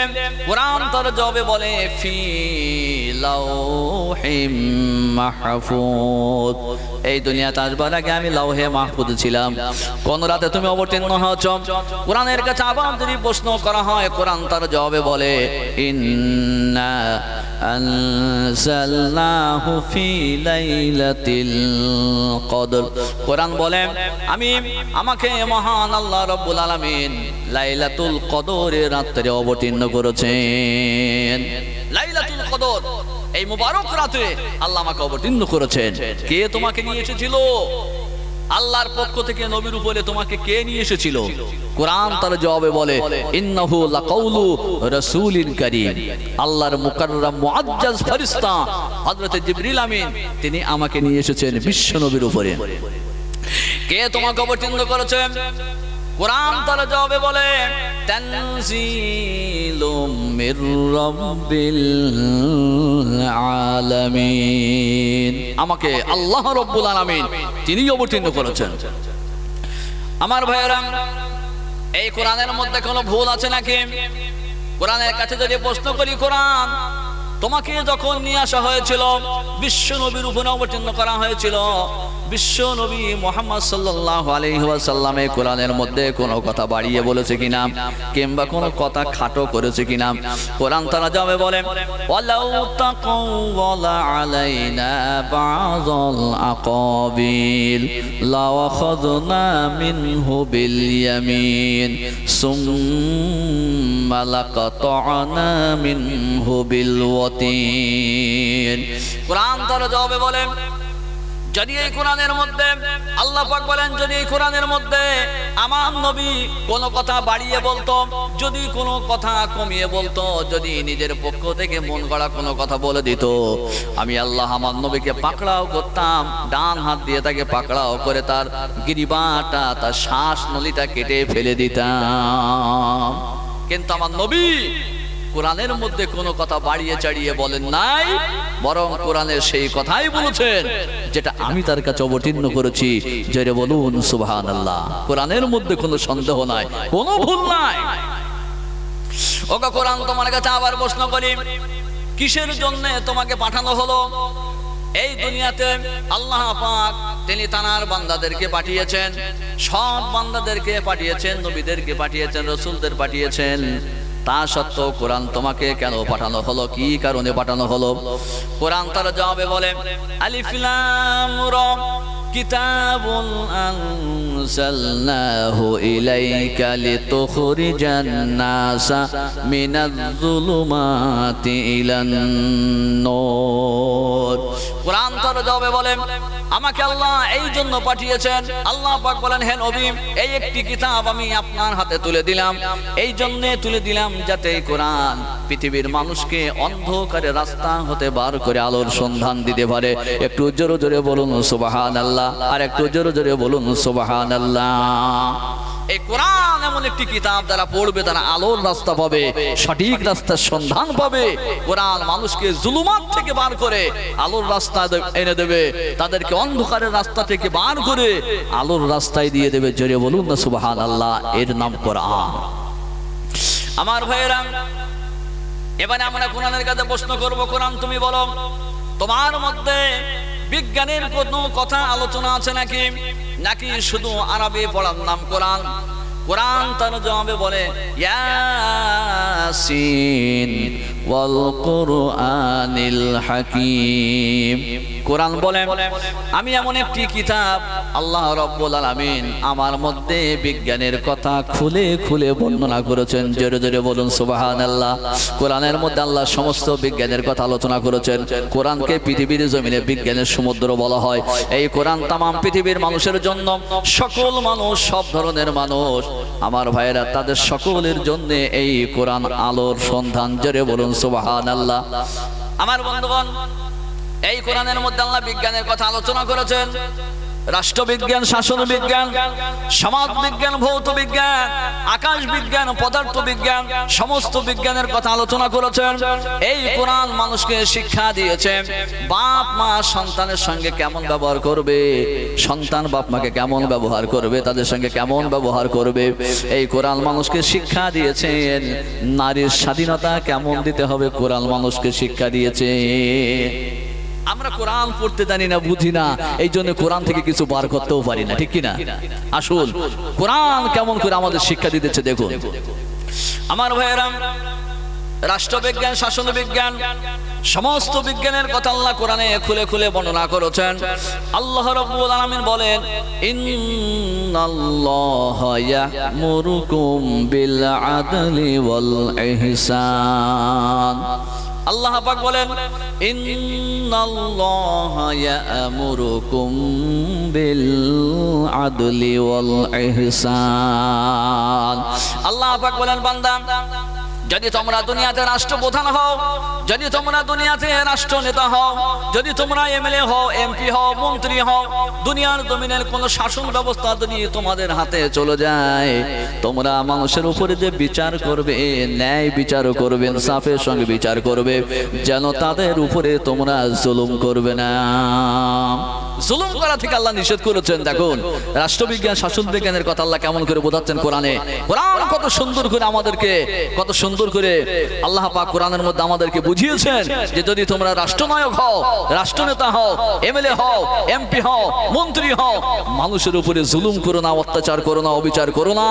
কারণ যদি অবিচার করো, জুলুম করো, কিয়ামতের দিনে আসামির কাঠগড়ায় আল্লাহর সামনে তোমাকে দাঁড় করানো লাগবে। কথা বলছেন নাই? আমার বন্ধুগণ, আজকে যারা রাষ্ট্রনেতা, আজকে যারা রাষ্ট্রপ্রধান, যাদের হাতে ক্ষমতা আছে, গ্রামের মেম্বার থেকে শুরু করে, মেম্বার বলেন, প্রধান বলেন, এমএলএ বলেন, এমপি বলেন, মন্ত্রী বলেন, যত প্রকারের মানুষ আছে যাদের উপরে রাষ্ট্রের ক্ষমতা আছে, আমার ভাইয়েরা তারা মানুষের উপরে জুলুম করে, অত্যাচার করে, টাকার লোভে তারা মানুষের উপরে জুলুম করে। করে কিনা বলেন? করে কিনা? আমার ভাইয়েরা আজকে দুনিয়ার দিকে তাকান, আমার দেশের দিকে তাকান। আমরা যদি কোনো শব্দ শব্দ করি, সেটা বড় আওয়াজ ধারণ করে, আর যদি তাহারা বড় আওয়াজ করে, সেটাকে তারা একেবারে নিস্তব্ধ বলে মনে করে। এই জন্য কবি বলেন, हम आह भी करते हैं तो हो जाते हैं बदनाम, तुम कत्ल भी करते हो तो पाते हो इनाम। আমার ভাইরা, আমরা যদি সামান্য একটু শব্দ করি, সেটা বিরাট আকৃতি ধারণ করে, আর তোমরা যদি বিশাল কিছু করো, সেটা সামান্য ধারণ করে। আছে কি না? আমরা সামান্য অন্যায় করলে বড় আকৃতি ধারণ করে, আর তোমরা পিছনে বেবিচারে তোমরা সেঞ্চুরি করো, কতলে তোমরা সেঞ্চুরি করো, নারীদের পেট থেকে ছোট ছোট মাসুম বাচ্চাগুলোকে বার করে তোমরা তলোয়ার দিয়ে হোলি খেলো, সেখানে তোমরা এনাম পাও, পুরস্কার পাও। আর আমরা যদি সামান্য একটু অন্যায় করি, সেটা কিন্তু বড় আকৃতিতে ধারণ করে। নাই আজকের রাষ্ট্রপ্রধান, রাষ্ট্রনেতা, তাদের কাছে বিচার এটাই। আমার বন্ধুগণ, মনে রাখবেন, যদি আপনার গ্রামের কেউ বিচারক হয়, যদি কোনো মেম্বার হয়, যদি কোনো প্রধান হয়, যদি কোনো এমএলএ হয়, এমপি হয়, মন্ত্রী হয়, ভালো করে মনে রাখবেন, সমাজের বুকে মানুষের উপরে যেন ইনসাফ করবেন, যেন বেইনসাফি করবেন না, জুলুম করবেন না, অত্যাচার করবেন না। যদি আপনি অত্যাচার করেন, জুলুম করেন, কিয়ামতের কঠিন দিনে, হাসরের ময়দানে আল্লাহ রাব্বুল আলামিনের সামনে তোমাকে দাঁড় করানো লাগবে। হাদিস শরীফের মধ্যে আল্লাহর নবী বলেন, ইদআ বিল কাদিল আদিল ইয়াউমাল কিয়ামাতি মিন শিদ্দাতিল হিসাবি মা ইয়াতামান্না আন্নাহু লাম ইয়াকজি বাইনা ইসনাইনি ফি উমরিহি। আল্লাহর নবী বলেন, কিয়ামতের দিনে বিচারকদেরকে ডাকা হবে, বিচারকরা আল্লাহর সামনে হাজির হয়ে যাবে। সেদিনে তাহারা আল্লাহর দিকে তাকিয়ে আল্লাহর সামনে দণ্ডায়মান হয়ে বলবে, আল্লাহ, আমরা যদি দুনিয়ার জমিনে বুঝতে পারতাম আমাদের এত কঠিন পরীক্ষা হবে, দুনিয়ার জমিনে কোনো মানুষের কাছে বিচার করতে যাইতাম না, বিচার করতেই যাইতাম না। আল্লাহ, এত কঠিন পরীক্ষা আমাদের হবে। আল্লাহর নবী বলেন, মান জুইলা কাদিয়ান ফাকাদ যুবিহা বিগাইরি সিকিনিন। যদি কোনো ব্যক্তি বিচারক পদে নিযুক্ত হয়, সে যেন বিনা ছুরিতে তার গলাটা জবাই করে ফেলল। এত বড় কথা আমার নবীজি বলে গেছেন বিচারকদের ব্যাপারে। আমার ভাইয়েরা, এই জন্য বিচার যদি করতে হয়, ইনসাফের সঙ্গে বিচার করতে হবে, জুলুম করা যাবে না। যদি আপনার বিচার ইনসাফের সঙ্গে হয়, তবে আপনি শান্তি পাবেন। বেইনসাফি করলে কিন্তু শান্তি নাই। আল্লাহর নবী বলেন ইন্নী উহিব্বু লাকা মা ইউহিব্বু লিনাফসি। আল্লাহর নবী হযরত আবু দারকে ডেকে বলেন, আবু দার, আমি তোমাকে ভালোবাসি আবু দার, আমি নবী আমার জন্য যেটা ভালোবাসি তোমার জন্য সেটা ভালোবাসি। ওগো আবু দার, শোনো শোনো, লা তা'মুরান্না বাইনা ইসনাইনি। ওগো আবু দার, খবরদার খবরদার, জানো দুইটা মানুষের মধ্যে বিচার করতে যাবে না। হাদিস শরীফের মধ্যে শেষে আল্লাহর নবী বলেন ইন্নী উহিব্বু লাকা মা ইউহিব্বু লিনাফসি লা তা'মুরান্না বাইনা ইসনাইনি। ওগো আবু দার, শোনো শোনো, আমি নবী আমার জন্য যেটা ভালোবাসি তোমার জন্য সেটা ভালোবাসি। আবু দার, খবরদার মানুষের মধ্যে যেন বিচার করতে যাইবে না। আর আজকে গ্রামে মেম্বার হওয়ার জন্য, প্রধান হইবার জন্য জমি বিক্রি করে পর্যন্ত তারা দাঁড়িয়েছে, ঠিক কিনা? মানুষ জমি বিক্রি করে, মানুষের পকেট থেকে টাকা খালি করে, যদি আমি এলাকার একবার মেম্বার বানতে পারি, একবার প্রধান বানতে পারি। আমার ভাইয়েরা, খবরদার, দায়িত্ব থেকে সাবধান, অনুরোধ করে গেলাম। যদি এই দায়িত্ব কারো ঘাড়ে থাকে, ইনসাফের সঙ্গে বিচার করবেন, ন্যায়ের চোখে দেখবেন, কারো উপরে জুলুম করবেন না। যদি আপনি ন্যায়ের সঙ্গে বিচার করেন, আপনার জন্য পুরস্কারও আছে। নবীজি যেমন একদিক থেকে ওয়াইদ করেছেন, কঠোরতা দেখিয়েছেন, অপর দিক দিয়ে আপনাদের পুরস্কারও আছে যদি ইনসাফের সঙ্গে বিচার করেন। টাকার দিকে যদি না দেখেন, ভাইয়ের দিকে যদি না দেখেন, আত্মীয়তার দিকে যদি লক্ষ্য না রাখেন, ইনসাফকে যদি লক্ষ্য করেন, কেবলমাত্র আল্লাহ এবং রাসূলের দিকে সেই ভালোবাসাকে লক্ষ্য করে যদি বিচার করেন, আপনার জন্য পুরস্কারের ঘোষণাও হয়েছে। আল্লাহর নবী বলেন সালাসাতুন লা তুরাদ্দু দাওয়াতুহুম আল ইমামুল আদিল ওয়াস-সায়িমু হাত্তা ইফতিরা ওয়া দাওয়াতুল মাজলুম। আল্লাহর নবী বলেন তিন প্রকারের মানুষ এমন আছে, আল্লাহর কাছে যদি তারা দোয়া চায়, আল্লাহ পাক তাদের দোয়া কখনো ফেরত দেবেন না। প্রথম নম্বরে আল্লাহর নবী বলেন আল ইমামুল আদিল, ন্যায়পরায়ণ বিচারক, সঠিকভাবে বিচার করেছিল, জুলুম করেন না, ইনসাফের সঙ্গে বিচার করেছিল। আল্লাহর কাছে যদি হাত তুলে দোয়া করে, আল্লাহর কাছে মোনাজাত করে, আল্লাহ রাব্বুল আলামিন তার দোয়াকে কবুল করে নেন। জোরে বলুন সুবহানাল্লাহ। আরেকটু জোরে জোরে বলুন সুবহানাল্লাহ। দ্বিতীয় জন ব্যক্তির সম্পর্কে আল্লাহর নবী বলেন ওয়াস-সায়িমু হাত্তা ইফতিরা। আল্লাহর নবী বলেন রোজাদার ব্যক্তি না, ইফতারের পূর্বে যদি আল্লাহর কাছে দোয়া করে, আমার আল্লাহ রাব্বুল আলামিন বড় খুশি হয়ে যান। আর একটু জোরে বলুন সুবহানাল্লাহ। মানুষেরা যখন কাতারে কাতারে ইফতার নিয়ে বসে যায়, আপনাদের দিকে বসে কিনা একটু কথা বলেন। কাতারে কাতারে মানুষেরা বসে যায়, ছোট বালকেরাও বসে, আমার ভাইয়েরা মুরব্বীগণেরাও বসে, আমার জওয়ান যুবকেরাও বসে যায়। আল্লাহ পাক ফেরেশতাদেরকে লক্ষ্য করে বলেন, আমার ফেরেশতারা দেখো দেখো, এই মানুষগুলোকে লক্ষ্য করে দেখো, ছোট ছোট মাসুম বাচ্চা যাদের এখনো বয়স 12 বছর পার হয় নাই, তারাও রোজা রেখেছে। আমি আল্লাহ আমার হুকুম তারা মেনেছে। এই সমস্ত জওয়ানেরা, দুনিয়ার জমিনের জওয়ানেরা কত অত্যাচার করে, কত জুলুম করে, কত বদমাশি করে, এই সমস্ত জওয়ানেরা তাহারা রোজা রেখেছে আল্লাহ এবং রাসূলের মহব্বতে, ইফতার নিয়ে তাহারা বসে আছে। লক্ষ্য করো, এই সমস্ত মুরব্বীগণেরা যাদের দাড়িগুলো পেকে গেছে, আমার নবীর সুন্নতগুলো তাদের মুখে যেন চকচক করে। আমার ফেরেশতারা লক্ষ্য করো, এই হাজার হাজার মানুষেরা, পৃথিবীর কোটি কোটি মুসলমানেরা দাঁড়িয়ে আছে, বসে আছে, যতক্ষণ পর্যন্ত মসজিদ থেকে একটাবার আযানের ধ্বনি না শুনবে, ততক্ষণ পর্যন্ত আমার বান্দারা কেউ ইফতার মুখে তুলবে না। ওগো আমার ফেরেশতারা, তোমরা দেখো দেখো, আমার বান্দাগুলো তাহারা আমার হুকুম আদায় করেছে। আমার ভাইয়ের হাদিস শরীফের মধ্যে আছে, এই সময়ে বান্দা যদি আল্লাহর কাছে দোয়া করে, মোনাজাত করে, ওগো আল্লাহ আমার জীবনের গুনাহগুলো ক্ষমা করে দাও, অন্যায় করেছি, অপরাধ করেছি, আমার জীবনের গুনাহগুলো ক্ষমা করে দাও, আমার আল্লাহ রাব্বুল আলামিন এই বান্দার জীবনের গুনাহগুলোকে ক্ষমা করে দেন। জোরে বলুন সুবহানাল্লাহ। আর একটু জোরে বলুন সুবহানাল্লাহ। তৃতীয় ব্যক্তির সম্পর্কে আল্লাহর নবী বলেন ওয়া দাওয়াতুল মাজলুম, নির্যাতিত ব্যক্তি, যার উপরে জুলুম করেছে, অত্যাচার করেছে, নির্যাতন করা হয়েছে, তার কোনো দোষ নাই, তার উপরে দোষ চাপিয়ে দিয়েছে, এই মানুষটার দিকে হয়তো দুনিয়ার কোনো মানুষ তাকাইবে না, কিন্তু আমার আল্লাহ রাব্বুল আলামিন তার দিকে তাকাইবেন। আর একটু জোরে বলুন সুবহানাল্লাহ। আর একটু জোরে জোরে বলুন সুবহানাল্লাহ। তাদের দিকে আল্লাহ তাকাইবে। এই নির্যাতিত ব্যক্তি যদি আল্লাহর কাছে হাত তুলে দোয়া করে, আল্লাহ মোনাজাত কবুল করবেন। আমার ভাইয়ের আল্লাহর নবী বলেন ইন্না ওয়াহাব্বান নাস ইলাল্লাহি ইয়াউমাল কিয়ামাতি ওয়া আদনাহুম মাজলিসান ইমামুল আদিলুন। আল্লাহর নবী বলেন কিয়ামতের দিন আল্লাহর কাছে সর্বাপেক্ষা প্রিয় এবং আল্লাহর কাছে সবচাইতে নিকটতম সেই ব্যক্তি হবে যে ব্যক্তি দুনিয়ার জমিনে ইনসাফের সঙ্গে বিচার করেছিল। যদি আপনি ইনসাফের সঙ্গে বিচার করেন তাহলে আপনার জন্য কিয়ামতের দিনে বড় পুরস্কার আছে। আর যদি বেইনসাফি করেন আপনার জন্য কিয়ামতের দিনে কিন্তু ভয়াবহ পরিণাম আপনার হবে, আপনার জন্য জাহান্নাম অপেক্ষা করবে। এই জন্য ইনসাফের সঙ্গে আপনাকে বিচার করা লাগবে। রাষ্ট্রবিজ্ঞান এবং শাসন বিজ্ঞান সম্পর্কে কোরআন আল্লাহ পাক ঘোষণা করেছেন, ইন্নাল্লাহা ইয়া'মুরুকুম বিল আদলি ওয়াল ইহসান। আল্লাহ পাক বলেন, বান্দা যদি তোমাদের হাতে রাষ্ট্র ক্ষমতা হয়, তোমরা যদি রাষ্ট্রনেতা হও, রাষ্ট্রপ্রধান হও, তোমরা মানুষের উপরে জুলুম করবে না, বরং ইনসাফের সঙ্গে বিচার করবে। আকাশ বৈজ্ঞানিকের কথা আল্লাহ কোরআনে ঘোষণা করেছেন। আমার ভাইয়েরা, যে চন্দ্র এবং সূর্য আমরা দেখতে পাই, আকাশ বৈজ্ঞানিকরা বলে থাকেন এই সূর্য যদি তার সামান্য গতিপথ থেকে একটু নিচে নেমে আসে, গোটা পৃথিবীর জমিনটা একেবারে পুড়ে শেষ হয়ে যাবে। আর যদি তার কক্ষপথ থেকে সামান্য একটু উপরে উঠে যায়, গোটা পৃথিবীর জমিনটা বরফে পরিণত হবে।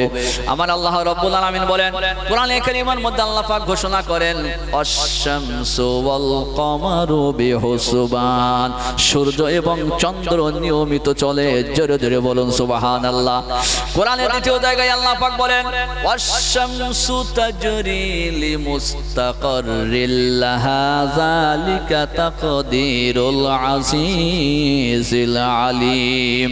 আল্লাহ পাক বলেন সূর্য সে তার নিজের কক্ষপথেই চলবে। এটাই হচ্ছে একমাত্র মহান পরাক্রমশীল আল্লাহ রাব্বুল আলামিনের নিয়ন্ত্রণ। কার নিয়ন্ত্রণ? কার হুকুম? আল্লাহর হুকুম। আল্লাহর হুকুম তারা মেনে চলবে। কিয়ামত পর্যন্ত কেউ কখনো তাদের নিজের কক্ষপথ হারাবে না। সূর্য কখনো চন্দ্রকে বলবে না, ভাই আমার সময়ে তুমি কেন এসেছো। চন্দ্র কখনো সূর্যকে বলবে না, সূর্য কখনো চন্দ্রকে বলবে না, রাত কখনো দিনকে বলবে না, দিন কখনো রাতকে বলবে না। কেউ কাহারও অতিক্রম করবে না। তাহারা প্রত্যেকেরই গন্তব্যস্থলে চলবে, নিয়মিত চলবে, কক্ষপথে চলবে। এটাই হচ্ছে মহান আল্লাহ রাব্বুল আলামিনের হুকুম। কার হুকুম? আল্লাহর। সুতরাং আকাশ বিজ্ঞানের কথা আল্লাহ কোরআনে বলেছেন। আমার বন্ধুগণ, এক একটা কথা আল্লাহ পাক কোরআনের মধ্যে ঘোষণা করেছেন। সমাজ বিজ্ঞানের কথা, সমাজের মধ্যে মানুষের মধ্যে কত অহংকার ছিল, কালো সাদা তাদের মধ্যে কত অহংকার ছিল। আমার ভাইয়েরা, কমজোর এবং সবল তাদের মধ্যে অহংকার ছিল, এমনি করে ধনী গরিব তাদের মধ্যে অহংকার ছিল। মানুষের মধ্যে কত ভেদাভেদ ছিল। সন্তান এবং বাপের মধ্যে মাঝখানে কোনো মিল ছিল না, ভাই ভাইয়ের মাঝখানে কোনো মিল ছিল না। আমার আল্লাহ রাব্বুল আলামিন কোরআনের মাধ্যমে এমন একটি থিওরি পেশ করেছেন, লা ইলাহা ইল্লাল্লাহু মুহাম্মাদুর রাসূলুল্লাহ। সবাই পড়েন লা ইলাহা ইল্লাল্লাহ। জোরে জোরে পড়েন লা ইলাহা ইল্লাল্লাহ, লা ইলাহা।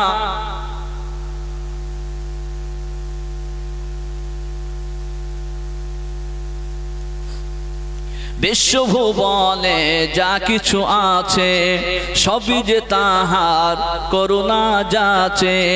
তোমার কাছে বাঁচেও মরে জীবন সবার, হে পরওয়ারদিগার। বাদশাহ তুমি দিন দুনিয়ার, হে পরওয়ারদিগার। একটু জোরে জোরে লা ইলাহা ইল্লাল্লাহ। একটু প্রাণ খুলে পড়ুন, চিল্লায় পড়েন লা ইলাহা, লা ইলাহা ইল্লাল্লাহু।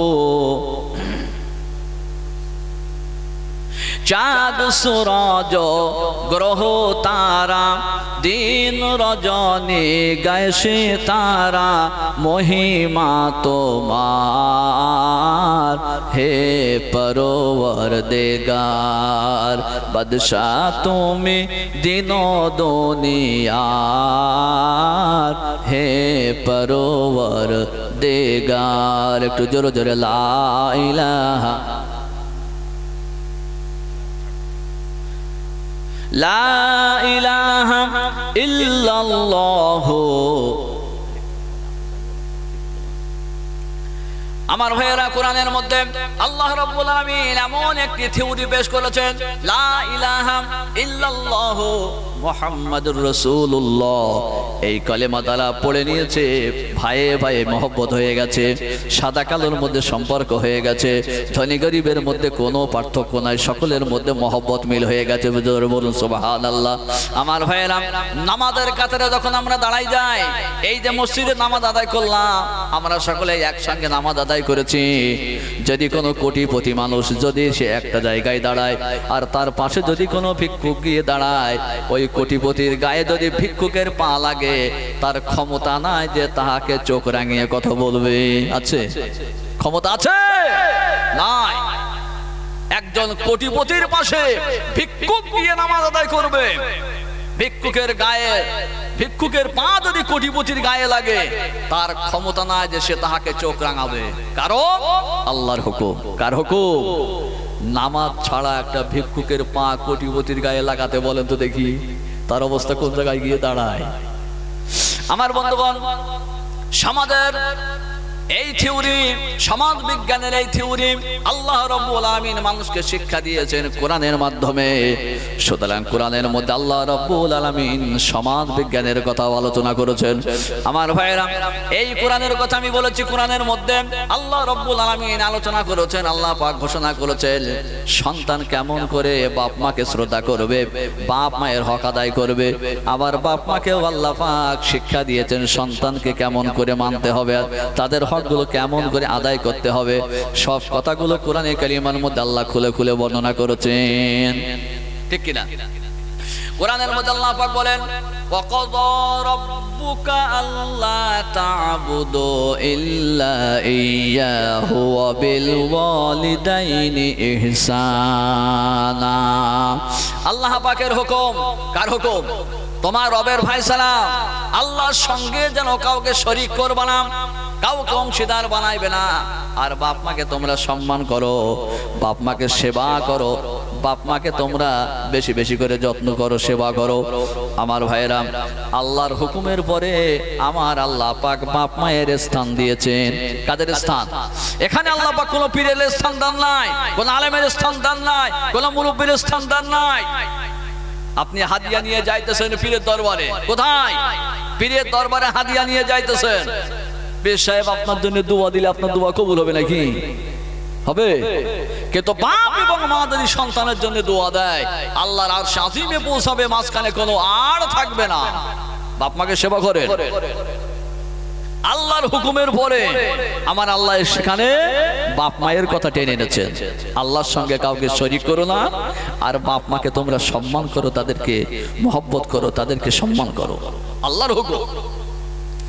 আমার ভাইয়েরা, নবীজির দরবারে একজন যুবক এসে বলে, ইয়া রাসূলুল্লাহ, ইয়া হাবিবাল্লাহ, হুজুর, আমি যা কিছু কামাই করি, আমার বাপ আমার কামাইকৃত টাকা পয়সাগুলো নিয়ে নেয়, আমি আমার বাপের বিরুদ্ধে কিছু করব কিনা?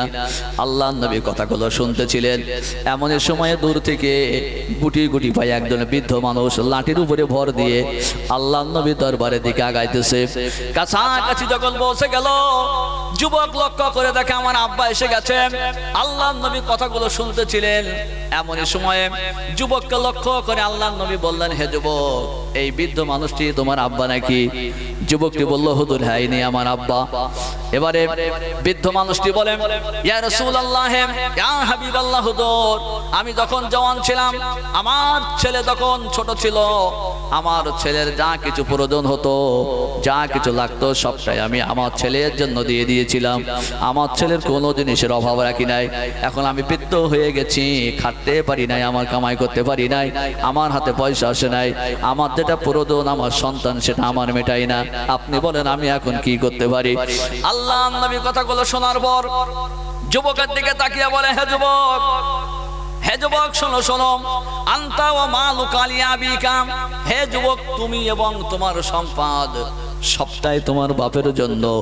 তার মানে তোমার বাপ তোমাকে হুকুম করতে পারে এবং তোমার সম্পদগুলোকেও তোমার বাপ নিতে পারে। কোনো আইনি ব্যবস্থা নাই। তোমাকেও হুকুম করতে পারে, তোমার সম্পদও সে নিয়ে ব্যবহার করতে পারে, খরচ করতে পারে। এ হক আল্লাহ বাপ মাকে দিয়েছেন। জোরে বলবেন না? আর একটু জোরে বলবেন না? কিন্তু বাপ মার দায়িত্বের কথা কি কোরআনে বলেন নাই? তাদেরও দায়িত্ব আছে। সন্তানকে যেমন লক্ষ্য করে কোরআন বলে দিয়েছে, খবরদার আল্লাহর স্থানের পরে কিন্তু বাপ মায়ের স্থান। ঠিক তদ্রূপ বাপ মাকেও লক্ষ্য করে আল্লাহর কোরআন সেখানেও শিক্ষা দিয়েছেন। আমার ভাইয়েরা, কোরআনে কারিমের মধ্যে আল্লাহ পাক বলেন, হযরত লোকমান হাকিমের দিকে লক্ষ্য করে বলেন, হযরত লোকমান হাকিম তিনি তার ছেলেকে নসিহত করেছিলেন। ওয়াকালা লুকমানু লিইবনিহি ওয়া হুয়া ইয়াইযুহু ইয়া বুনাইয়া লা তুশরিক বিল্লাহ ইন্নাশ শিরকা লাযুলমুন আযীম। আল্লাহ পাক বলেন, হযরত লোকমান হাকিম তিনি তার সন্তানকে নসিহত করেছেন, হে আমার বেটা শোনো, কলিজার টুকরা শোনা, মানিক বাবা শোনো, তোমার জন্য আমি নসিহত করছি, শোনো, আল্লাহর সঙ্গে যেন কাউকে শরীক করবা না।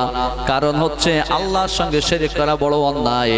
আমার আল্লাহ সমস্ত অন্যায় অপরাধকে ক্ষমা করবেন, কিন্তু শিরকি গুনাহ আল্লাহ কখনো ক্ষমা করবেন না। এই জন্য বেটা আল্লাহর সঙ্গে যেন কাউকে শরীক করবা না। সন্তানকে কত সুন্দর নসিহত করছেন বাপ। বড় ছেলে বড় হয়ে গেছে, ছেলে ছোট নয়। ছেলেকে ডেকে বলছে, আমার সোনা মানিক বাবা শোনো, আল্লাহর সঙ্গে কাউকে শরীক করো না।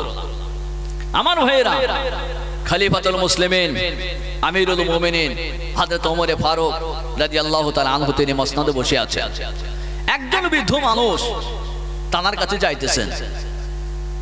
খলিফাতুল মুসলিমিন দেখে অবাক হয়ে গেলেন। এই গ্রীষ্মকালে গরমের সময়ে একজন বৃদ্ধ মানুষ না জানি আমার কাছে আসছেন, নিশ্চয় কোনো দরকারে আসতেছেন। কি দরকার?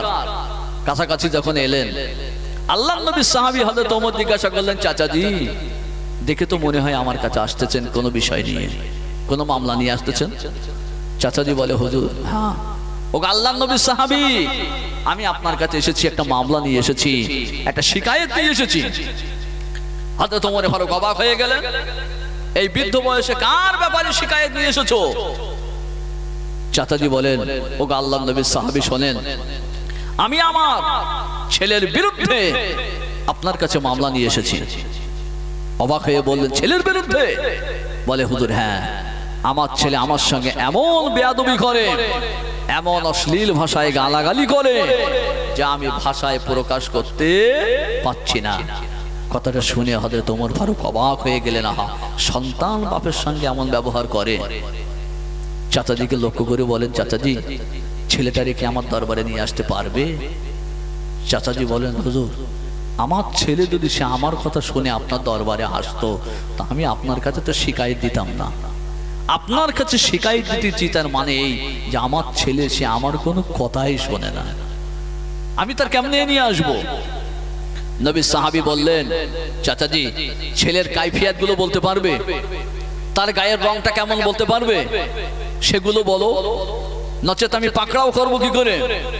চাচাজি বলছেন, হে আল্লাহর নবী সাহাবী শোনেন, আমার ছেলের গায়ের রং হচ্ছে কালো, আমার ছেলের গায়ের রং কালো, আর বেশ হুষ্টপুষ্ট চেহারা, মোটা তাজা।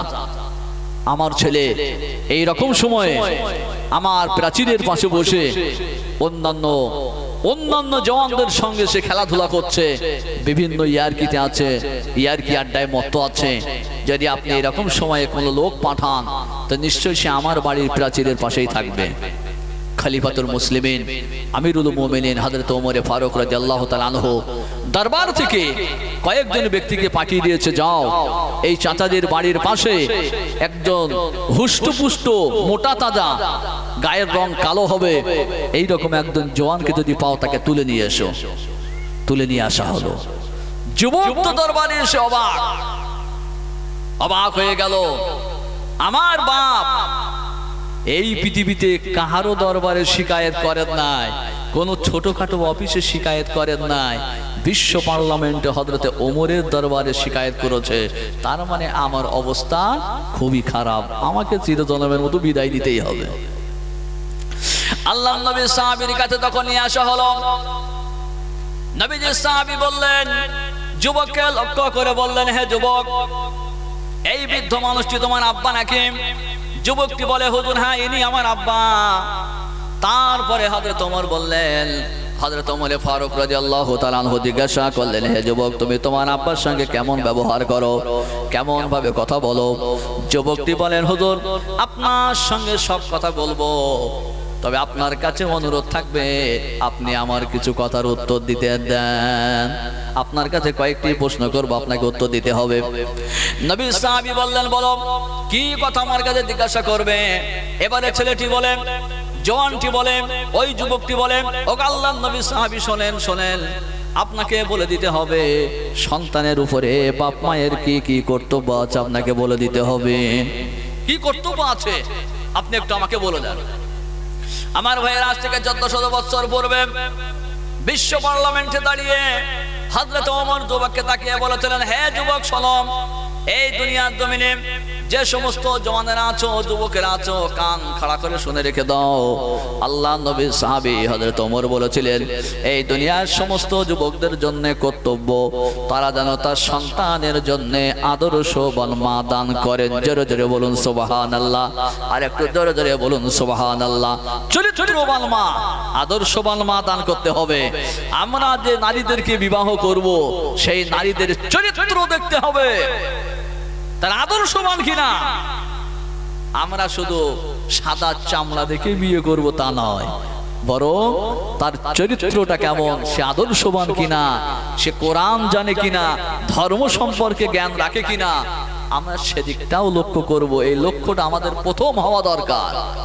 আমি বলছি না যে তার বাপের সম্পদ আছে কিনা দেখো না, এই কথা বলছি না, দেখো সেটাও তো দেখতে হবে, তবে প্রথম নম্বরে দেখতে হবে চরিত্রবান কিনা, এটা দরকার।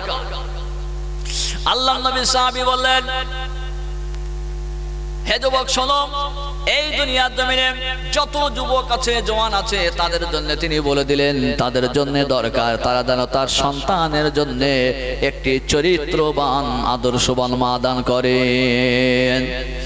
এবারে যুবকটি বলে, ও আল্লাহর নবী সাহাবী, আমার আব্বা আপনার পাশে দাঁড়িয়ে আছে, আমার আব্বাকে আপনি জিজ্ঞাসা করেন, আমার আব্বাকে জিজ্ঞাসা করেন আমার আব্বা আমাকে কেমন মা দান করেছেন। আমার মা কোনো চরিত্রবান মা ছিল না, কোনো আদর্শবান মা ছিল না। আমার মায়ের সঙ্গে আমার আব্বার বিবাহের আগে আমার মায়ের কাছে কত পুরুষের আসা যাওয়া হতো, তার মানে আমার মা চরিত্রহীনা, আমার মা কোনো আদর্শবান মা নন। সুতরাং আমার আব্বা তো আমার জন্য সেই শর্ত পূরণ করেন নাই। আল্লাহর নবী সাহাবী হযরত ওমর অবাক হয়ে গেলেন, বৃদ্ধর দিকে তাকিয়ে, চাচাদের দিকে তাকিয়ে লক্ষ্য করে বলেন, চাচাজি সন্তান বা ছেলেটি যে কথা বলে সঠিক কিনা? চাচাজি বলে, হ্যাঁ আমার ছেলে সঠিক কথা বলছে। যুবক আবার বলেন, ও আল্লাহর নবী সাহাবী আপনি বলেন, আর কি সন্তানের উপরে বাপ মায়ের হক আছে, বাপ মায়ের কি কর্তব্য আছে আপনাকে বলে দিতে হবে। আজ থেকে 1400 বছর পূর্বে আল্লাহর নবীর সাহাবী হযরত ওমর বিশ্ব পার্লামেন্টে বসে বলেছিলেন, হে যুবক শোনো, এই দুনিয়ার জমিনে যারা বাপ এবং মা হবে তাদের জন্য কর্তব্য তারা যেন তার সন্তানকে একটি আদর্শবান সুন্দর নাম রেখে দেয়, যেন সেই নামটা ইসলামিক নাম হয়, ভালো নাম হয়। একটু জোরে জোরে বলুন সুবহানাল্লাহ। সুন্দর নাম, ইসলামিক নাম তাকে যেন রাখতে হয়, ইসলামিক নাম রেখে দেওয়ার জন্য তিনি বলেছেন আজ থেকে 1400 বছর পূর্বে। যুবকটি পাশে দাঁড়িয়ে আছেন, আল্লাহর নবী সাহাবীকে লক্ষ্য করে বলেন, ও আল্লাহর নবী সাহাবী আপনি বলেন আমার আব্বা আপনার পাশে দাঁড়ায় আছে, আমার আব্বাকে জিজ্ঞাসা করেন আমার আব্বা আমার নামটা কি রেখেছিল। সন্তানের নাম তো রেখেছিল, বুঝে রাখে নাই। আমার ভাইয়েরা, আজকে আমাদের মধ্যে অনেক মুরব্বীগণেরা আছে সন্তানের নাম রাখে, আমার একটা মন চাইলো তো আমি নাম রেখে দিলাম, তাই নাকি? আমার মন চাইছে কোরআন তো আমি পড়তে পারি, তো কোরআন যখন পড়তে পারি তো কোরআন থেকে নাম আমি রাখবো, কোন মৌলবীর কাছে যাইবো কেন, ইমাম সাহেবের কাছে যাইবো কেন? তা আমি সুন্দর করে কোরআন পড়ে পড়ে দেখলাম কোরআনের মধ্যে নাম লেখা আছে তুকাজ্জিবান, অনেক জায়গায় লেখা আছে ওয়াইলু ইয়াউমাইযিল লিল মুকাজ্জিবিন। আবার কখনো কখনো কোরআনে কোথাও লেখা আছে ইল্লিজিন, আমি আমার সন্তানকে পছন্দ করে নাম রাখলাম ইল্লিয়িন, তার মানে জাহান্নামের গর্ত। তুকাজ্জিবান, কিয়ামতকে, আল্লাহকে অস্বীকারী, মুকাজ্জিবিন, নাফরমান। আমরা এমন ধরনের নাম রাখছি যার মানে আল্লাহকে সে অস্বীকার করে, কিয়ামতকে অস্বীকার করে, রাসূলকে অস্বীকার করে, সাহাবীদেরকে অস্বীকার করে, উলামাদেরকে অস্বীকার করে, ধর্মকে অস্বীকার করে, কোরআনকে অস্বীকার করে, তারাই তো মুকাজ্জিবিন। আমরা সন্তানের নাম রাখছি জাহান্নামের গর্ত। আপনি কোরআন পড়তে শিখেছেন কিন্তু কোরআনের তো মানে জানেন না, তাহলে আপনি কেন নাম রাখতে যাইবেন? ইমাম সাহেব হতে পারে আপনার এলাকার, তাকে কিন্তু 12 বছর মাদ্রাসার ডাল পানি খেয়ে তাকে ইমাম হতে হয়েছে। ইমাম হওয়াটা তোরা সহজ নয়। হয়তো আমরা তাদেরকে সম্মান দেই না, কিন্তু তাদের যে সম্মান আছে যদি কখনো জানতাম তো আমরাও দুনিয়া ছেড়ে ইমামের জায়গা নেওয়ার জন্য দৌড়াদৌড়ি করতাম। একজন মৌলবী, একজন হাফেজের যে সম্মান আল্লাহ পাক দিয়েছেন, যদি কখনো জানতে পারতাম তো দুনিয়া ছেড়ে সেখানে লেগে থাকতাম। আমার ভাইয়েরা, তাদের কাছে জিজ্ঞাসা করে, যদি তাদের কাছে জিজ্ঞাসা করে সঠিক নাম পাবেন, নামের মানে সহ আপনাদেরকে বলে দিবে, সেখানে বলেন। যুবকটি বলে, ও আল্লাহর নবী সাহাবী, আপনি বলেন আমার আব্বা আপনার পাশে দাঁড়ায় আছে, আমার আব্বাকে আপনি জিজ্ঞাসা করেন আমার আব্বা আমার জন্য কি নাম রেখেছিল। বৃদ্ধ মানুষটির দিকে তাকিয়ে চাচাজির দিকে লক্ষ্য করে আল্লাহর নবী সাহাবী জিজ্ঞাসা করলেন, চাচাজি বলো সন্তানের জন্য কি নামটা রেখেছিলে? এবার চাচাজি বলে, আমি আমার সন্তানের জন্য নাম রেখে দিয়েছিলাম জুয়াল। জুয়াল বরকে জয় হস্যুস্তয় আকার ল, কি হয় উচ্চারণ করেন? আপনাদের বুঝতে অসুবিধা হচ্ছে নাকি? খুব শীঘ্রই ছেড়ে দেবো, হুজুর এসে গেছেন, শরীর খারাপ, একটু আরামে আছেন। আমার ভাইয়েরা, বরকে জয় হস্যুস্তয় আকার ল কি হয়? জুয়াল। আরবিতে জিম আয়েল নাম। আমার আরবিক ছাত্র ভাইয়েরা যারা আছে, মৌলবীরা আছেন, হাফেজ সাহেবরা আছেন, জিম আয়েল নাম জুয়াল, যার মানে কি? মানেটা শুনবেন নাকি? শুনবেন। জোয়াল শব্দের মানে হচ্ছে গুবরে পোকা। কি বললাম? গুবরে পোকা। আপনাদের দিকে গুবরে পোকা চেনেন তো নাকি? গোবরে পোকা কোথায় থাকে ভাই? গোবরে থাকে তো। গোবরে থাকে না খাটের উপরে থাকে? গোবরে থাকে। এই পোকাটা কালো হয় না সাদা হয়? বলেন বলেন। কালো হয়। আমি দক্ষিণ 24 পরগনায় একটা জায়গায় জলসা করতে গেলাম, গিয়ে বলছি ভাই গোবরে পোকা সাদা হয় তো? তো বলে জি। আবার বললাম সাদা হয় তো? বলে জি। আমি আবার বললাম ভেবে বলুন। তারপরে একটা বুড়ো আর একটা বুড়ো ঠেলা মেরে বলছে, আরে গোবরে পোকা তো কালো হয়। কথা বলছেন না আমার বন্ধুগণ? এবারে চাচাদিকে লক্ষ্য করে আল্লাহর নবী সাহাবী বললেন, চাচাজি বলো নামটা জুয়াল কেন রেখেছিলেন? এবারে চাচাজি বলে, ও আল্লাহর নবী সাহাবী শোনেন, আমি নামটা এই জন্য রেখেছিলাম, আমার ছেলেটি ছোটবেলায় নাদোষ নুদোষ হয়েছিল এবং তার গায়ের রংটা কালো ছিল। আমি তার নামটা এই জন্য শখ করে জোয়াল রেখেছিলাম, যেহেতু জোয়াল মানে গোবরে পোকা, গোবরে পোকার রংটা কালো হয় এবং নাদোষ নুদোষ মোটা মতো হয়, এই জন্য আমার ছেলের নাম জোয়াল রেখেছিলাম। আমি শখ করে ছেলের নাম রেখেছি গোবরে পোকা। এ কোনো মানে হলো? কোনো নাম হলো? আমার ভাইয়েরা, যুবক বলে, ও আল্লাহর নবী সাহাবী আপনি বলেন আমার আব্বা আমার নাম রেখেছে জোয়াল মানে গোবরে পোকা। গোবরে পোকা গোবরে গিয়ে শেষ হয়ে যায়, গোবর তখন শেষ হয়ে যায়, মাটিতে গিয়ে মরে যায়, তারা কখনো পরিষ্কার জায়গায় আসতে পারে না। আমার আব্বা আমার নাম রেখেছে জোয়াল, তার মানে গোবরে পোকা। আমি কি মানুষের সঙ্গে আড্ডায় বসবো নাকি মসজিদে গিয়ে নামাজ পড়াবো? এবার আপনি আমাকে অনুমতি দেন। তো 2 নম্বর যে শর্ত ছিল সেটাও ফেল করেছে বাপ। আল্লাহর নবী সাহাবীকে বলে, যুবক আখিরি প্রশ্ন করেছেন, ওগো আল্লাহর নবী সাহাবী আপনি বলেন আর কোন হক বাচ্চার উপরে বাপ মায়ের আছে নাকি? আল্লাহর নবী সাহাবী বললেন, শোনো শোনো হে যুবক শোনো, এই পৃথিবীর জমিনে যারা বাপ মা তাদের কর্তব্য হবে তারা যেন তার সন্তানকে ইসলামিক জ্ঞানটা দান করে, তার মানে ইসলামের প্রাথমিক জ্ঞানটা দান করে। ইসলামের প্রাথমিক জ্ঞানটা দান করা প্রত্যেকটা বাপ মায়ের জন্য সন্তানের উপরে হক, কর্তব্য। আলেম হওয়ার জন্য বলেন নাই, আপনাকে বলেন নাই যে আপনার সন্তানকে আলেম করতে হবে, আপনার সন্তানকে হাফিজে কোরআন করতে হবে, এ কথা বলেন নাই। আল্লাহর নবী হাদিস শরীফের মধ্যে বলেছেন তালাবুল ইলমি ফরিদাতুন আলা কুল্লি মুসলিমিন।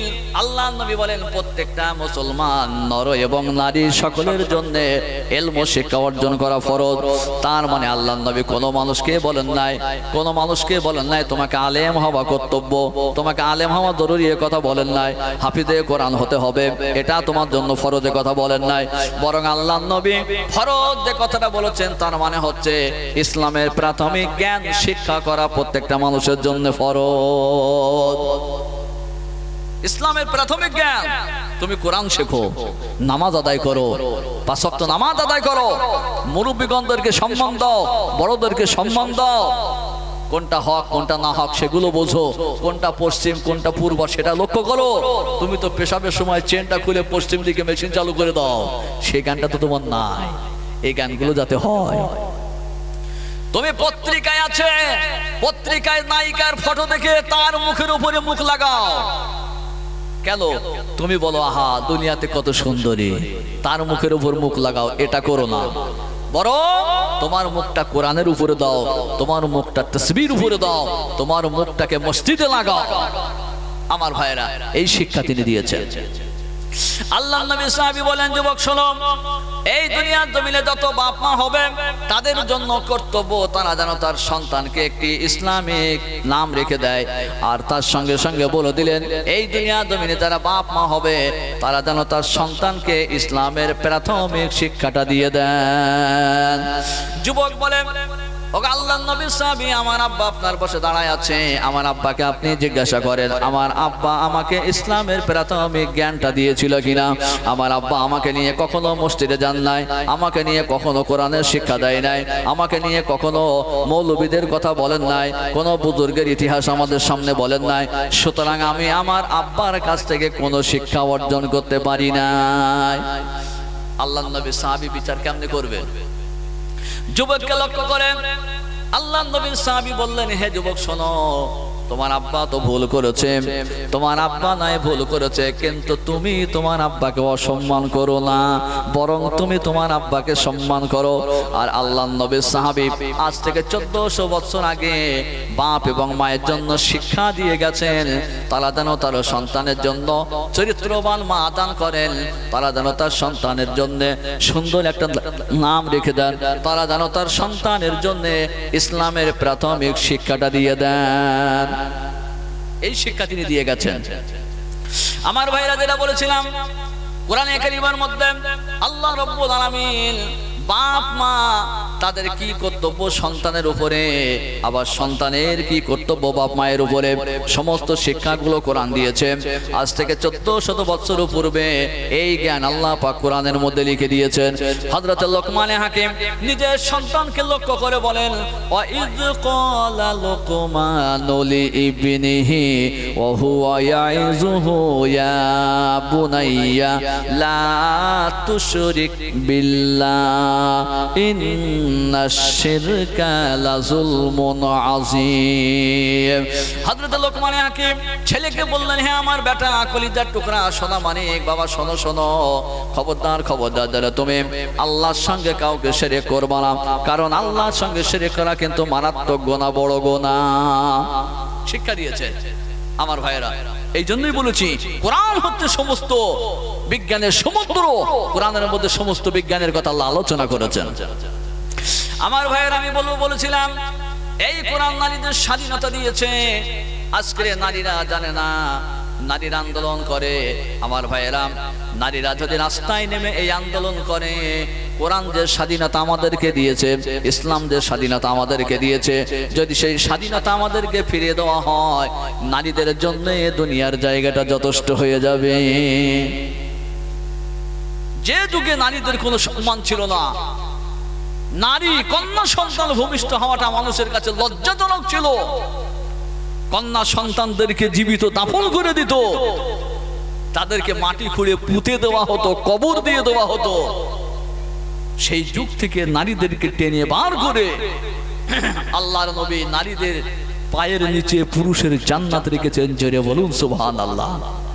কোথা থেকে তুলে আপনার কোন জায়গায় পৌঁছে দিল। আহা, আল্লাহর নবী বলেন আল জান্নাতু তাহতা আকদামি উম্মাহাতিকুম, জান্নাত তোমাদের মায়ের কদমের নিচে। জোরে বলুন, আর একটু জোরে বলুন। নারীরা তোমরা ছিলে কোথায়, আর তোমাদের সম্মান কোরআন কোন জায়গায় পৌঁছে দিয়েছে। কোরআনের মধ্যে আল্লাহ পাক বলেন ওয়াইজাল মাউউদাতু সুইলাত বিআইয়ি যামবিন কুতিলাত। কোরআনের মধ্যে আল্লাহ পাক বলেন কিয়ামতের দিনে মানুষকে প্রশ্ন করা হবে, যারা জীবিত কন্যা সন্তানদেরকে দাফন করে দিত, কবর দিয়ে দিত, তাদেরকে প্রশ্ন করবেন আল্লাহ কি কারণে তোমরা এই সমস্ত নিরীহ মাসুম বাচ্চাগুলোকে কবর দিয়েছিলে। সেদিন আল্লাহ পাক জিজ্ঞাসা করবেন তোমাদেরকে। আল্লাহর সামনে কাঠগড়ায়, আসামির কাঠগড়ায় তোমাকে দাঁড় হওয়া লাগবে। আজকের নারী তোমাদেরকে স্বাধীনতা কোরআন দিয়েছে। কে দিয়েছে? জোরে বলেন। আমার ভাইয়েরা, আল্লাহর নবী বসে আছেন, একজন সাহাবী আল্লাহর নবীর কাছে এসে বলেন ইয়া রাসূলুল্লাহ, ইয়া হাবিবাল্লাহ, হুজুর আমি বড় অন্যায় করেছি, আমার জীবনে বড় অন্যায় হয়ে গেছে, তখন আমি ইসলাম ধর্ম গ্রহণ করি নাই। আল্লাহর নবী বললেন সাহাবী শোনো, আল ইসলামু ইয়াহদিমু মা কানা ক্বাবলাহু। ওগো আমার সাহাবী শোনো শোনো, যদি কোনো মানুষ ইসলাম ধর্ম গ্রহণ করবার পূর্বে যদি বড় বড় গুনাহ করে, আর সে যদি ইসলাম ধর্ম গ্রহণ করে নেয়, এই ইসলাম ধর্ম গ্রহণ করবার কারণে তার জীবনের সমস্ত গুনাহগুলো ক্ষমা হয়ে যায়। সাহাবী আবার বলেন ইয়া রাসূলুল্লাহ, আমি তো আমার জীবনে গুনাহ করেছি, বড় গুনাহ করেছি। আল্লাহর নবী আবার বললেন সাহাবী শোনো, যত বড় গুনাহ তুমি করো, ইসলাম গ্রহণ করবার সঙ্গে সঙ্গে তোমার জীবনের সমস্ত গুনাহগুলো আল্লাহ ক্ষমা করে দিয়েছেন। জোরে বলুন। আমার ভাইয়েরা, আল্লাহর নবী যতবার বলেন সাহাবী তোমার জীবনের সমস্ত গুনাহ আল্লাহ ক্ষমা করে দিয়েছেন, সাহাবী ততবার বলেন ইয়া রাসূলুল্লাহ, আমি আমার জীবনে মারাত্মক গুনাহ করেছি, বড় গুনাহ করেছি। তার মানে আল্লাহর নবী বুঝতে বাকি নাই, হুজুর আমার বুঝতে পেরেছেন এই সাহাবী তার জীবনের ওই গুনাহর ঘটনাটা আমাকে শোনাতে চাইতেছে। আল্লাহর নবী জিজ্ঞাসা করলেন সাহাবী বলো বলো তোমার জীবনের কি গুনাহ, কি অন্যায়, কি অপরাধ তুমি করেছিলে। এবার সাহাবী বলতে শুরু করেন, কেঁদে কেঁদে বলতে শুরু করেন ইয়া রাসূলুল্লাহ, ইয়া হাবিবাল্লাহ, হুজুর আইয়ামে জাহিলিয়াতের যুগে, বর্বরতার যুগে হুজুর তখন আমি ইসলাম গ্রহণ করি নাই, ইসলাম ধর্ম গ্রহণ করি নাই। হুজুর সেই সময়ে রেওয়াজ ছিল কন্যা সন্তানদের ভূমিষ্ঠ হয়, এই কন্যা সন্তানদেরকে জীবিত দাফন করে দেওয়া হতো। ইয়া রাসূলুল্লাহ, ইয়া হাবিবাল্লাহ, হুজুর আমি এক সময় সফরে বার হব, দূর দেশে পাড়ি দেব, যেহেতু সংসারে অভাব অনটনের কারণে দূর দেশে আমি যাইব ব্যবসা করবার জন্য, ইনকাম করবার জন্য। এমন অবস্থাতে যে আমার বিবি হামেলা ছিল, আমার বিবি গর্ভধারিণী ছিল, আমার বিবি হামেলা ছিল, আমার বিবির পেটে বাচ্চা ছিল।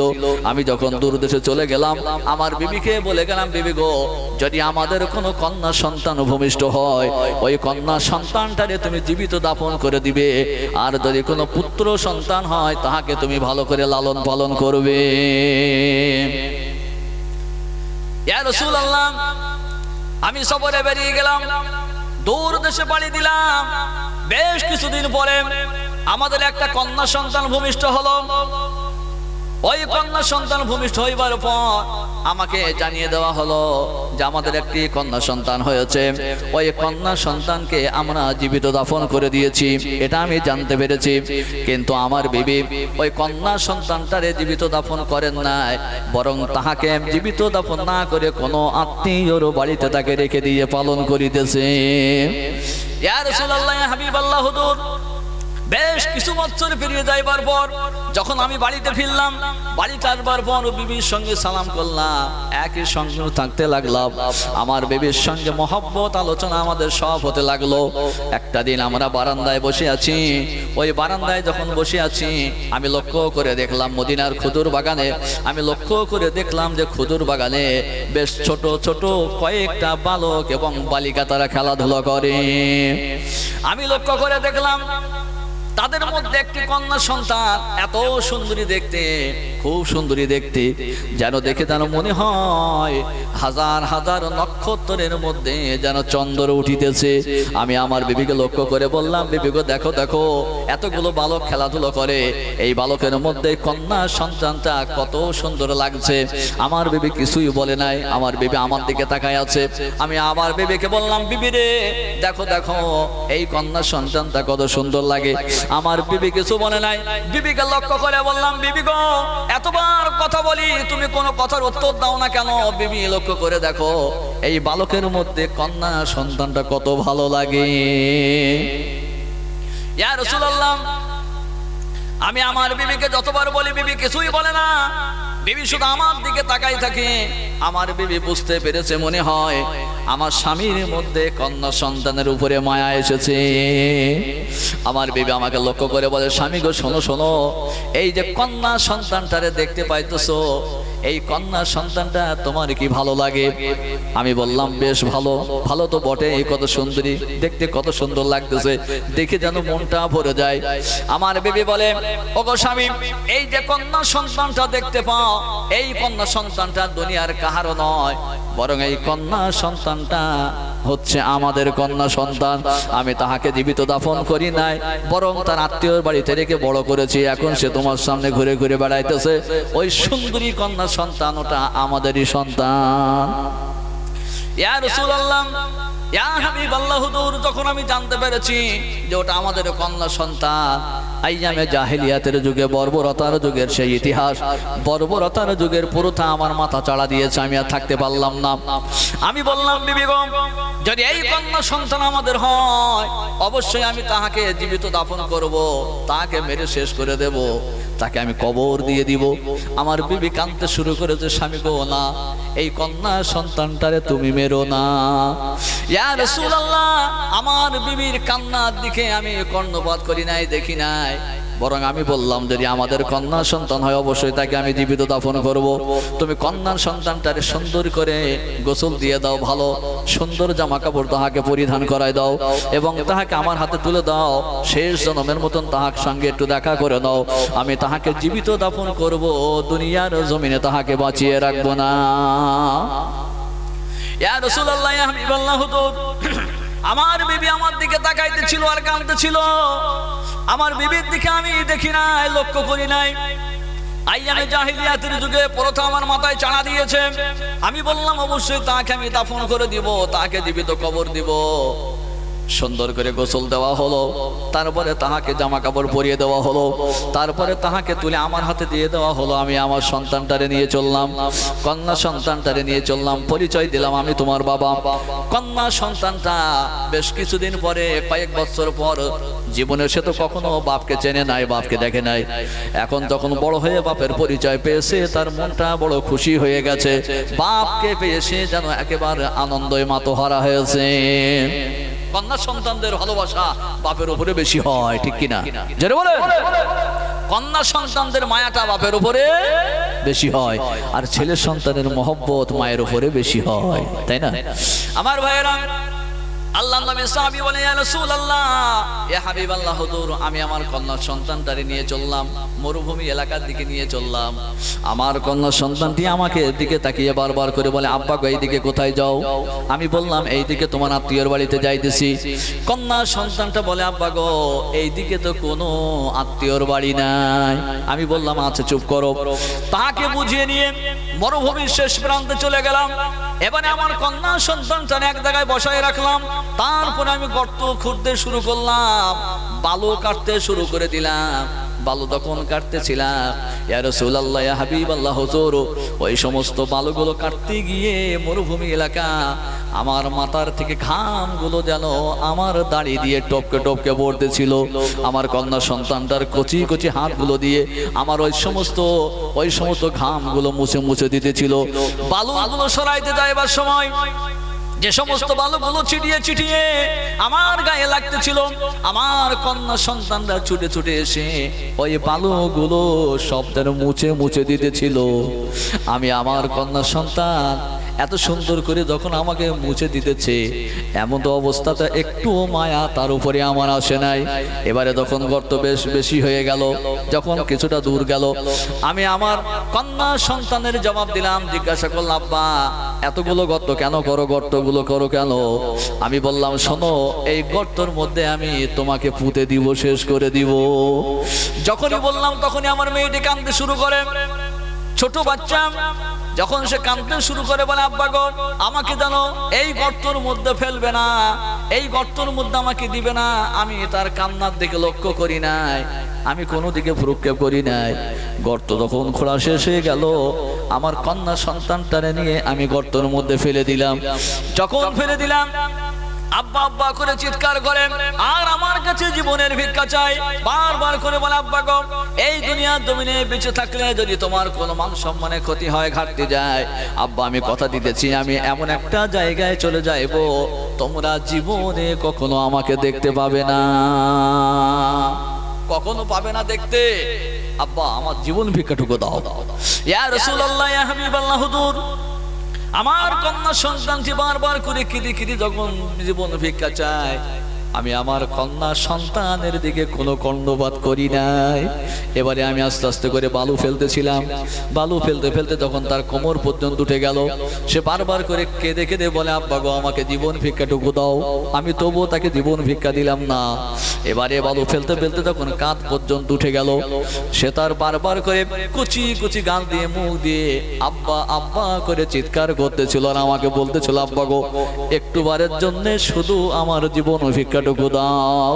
ইয়া রাসূলুল্লাহ, ইয়া হাবিবাল্লাহ, হুজুর, আমি আমার মেয়ের দিকে খেয়াল করি নাই, আমার কন্যা সন্তানের দিকে খেয়াল করি নাই, বরং এবারে যখন বালু দিয়ে আস্তে আস্তে করে তার মুখ পর্যন্ত দিয়ে দিলাম, আমার ওই কন্যা সন্তানটা বারবার করে আব্বা আব্বা করে চিৎকার করতে থাকে। অবশেষে মাটিগুলো দিয়ে তাকে আমি ভরে দিলাম, মাটির সঙ্গে তাহাকে মিশিয়ে দিলাম।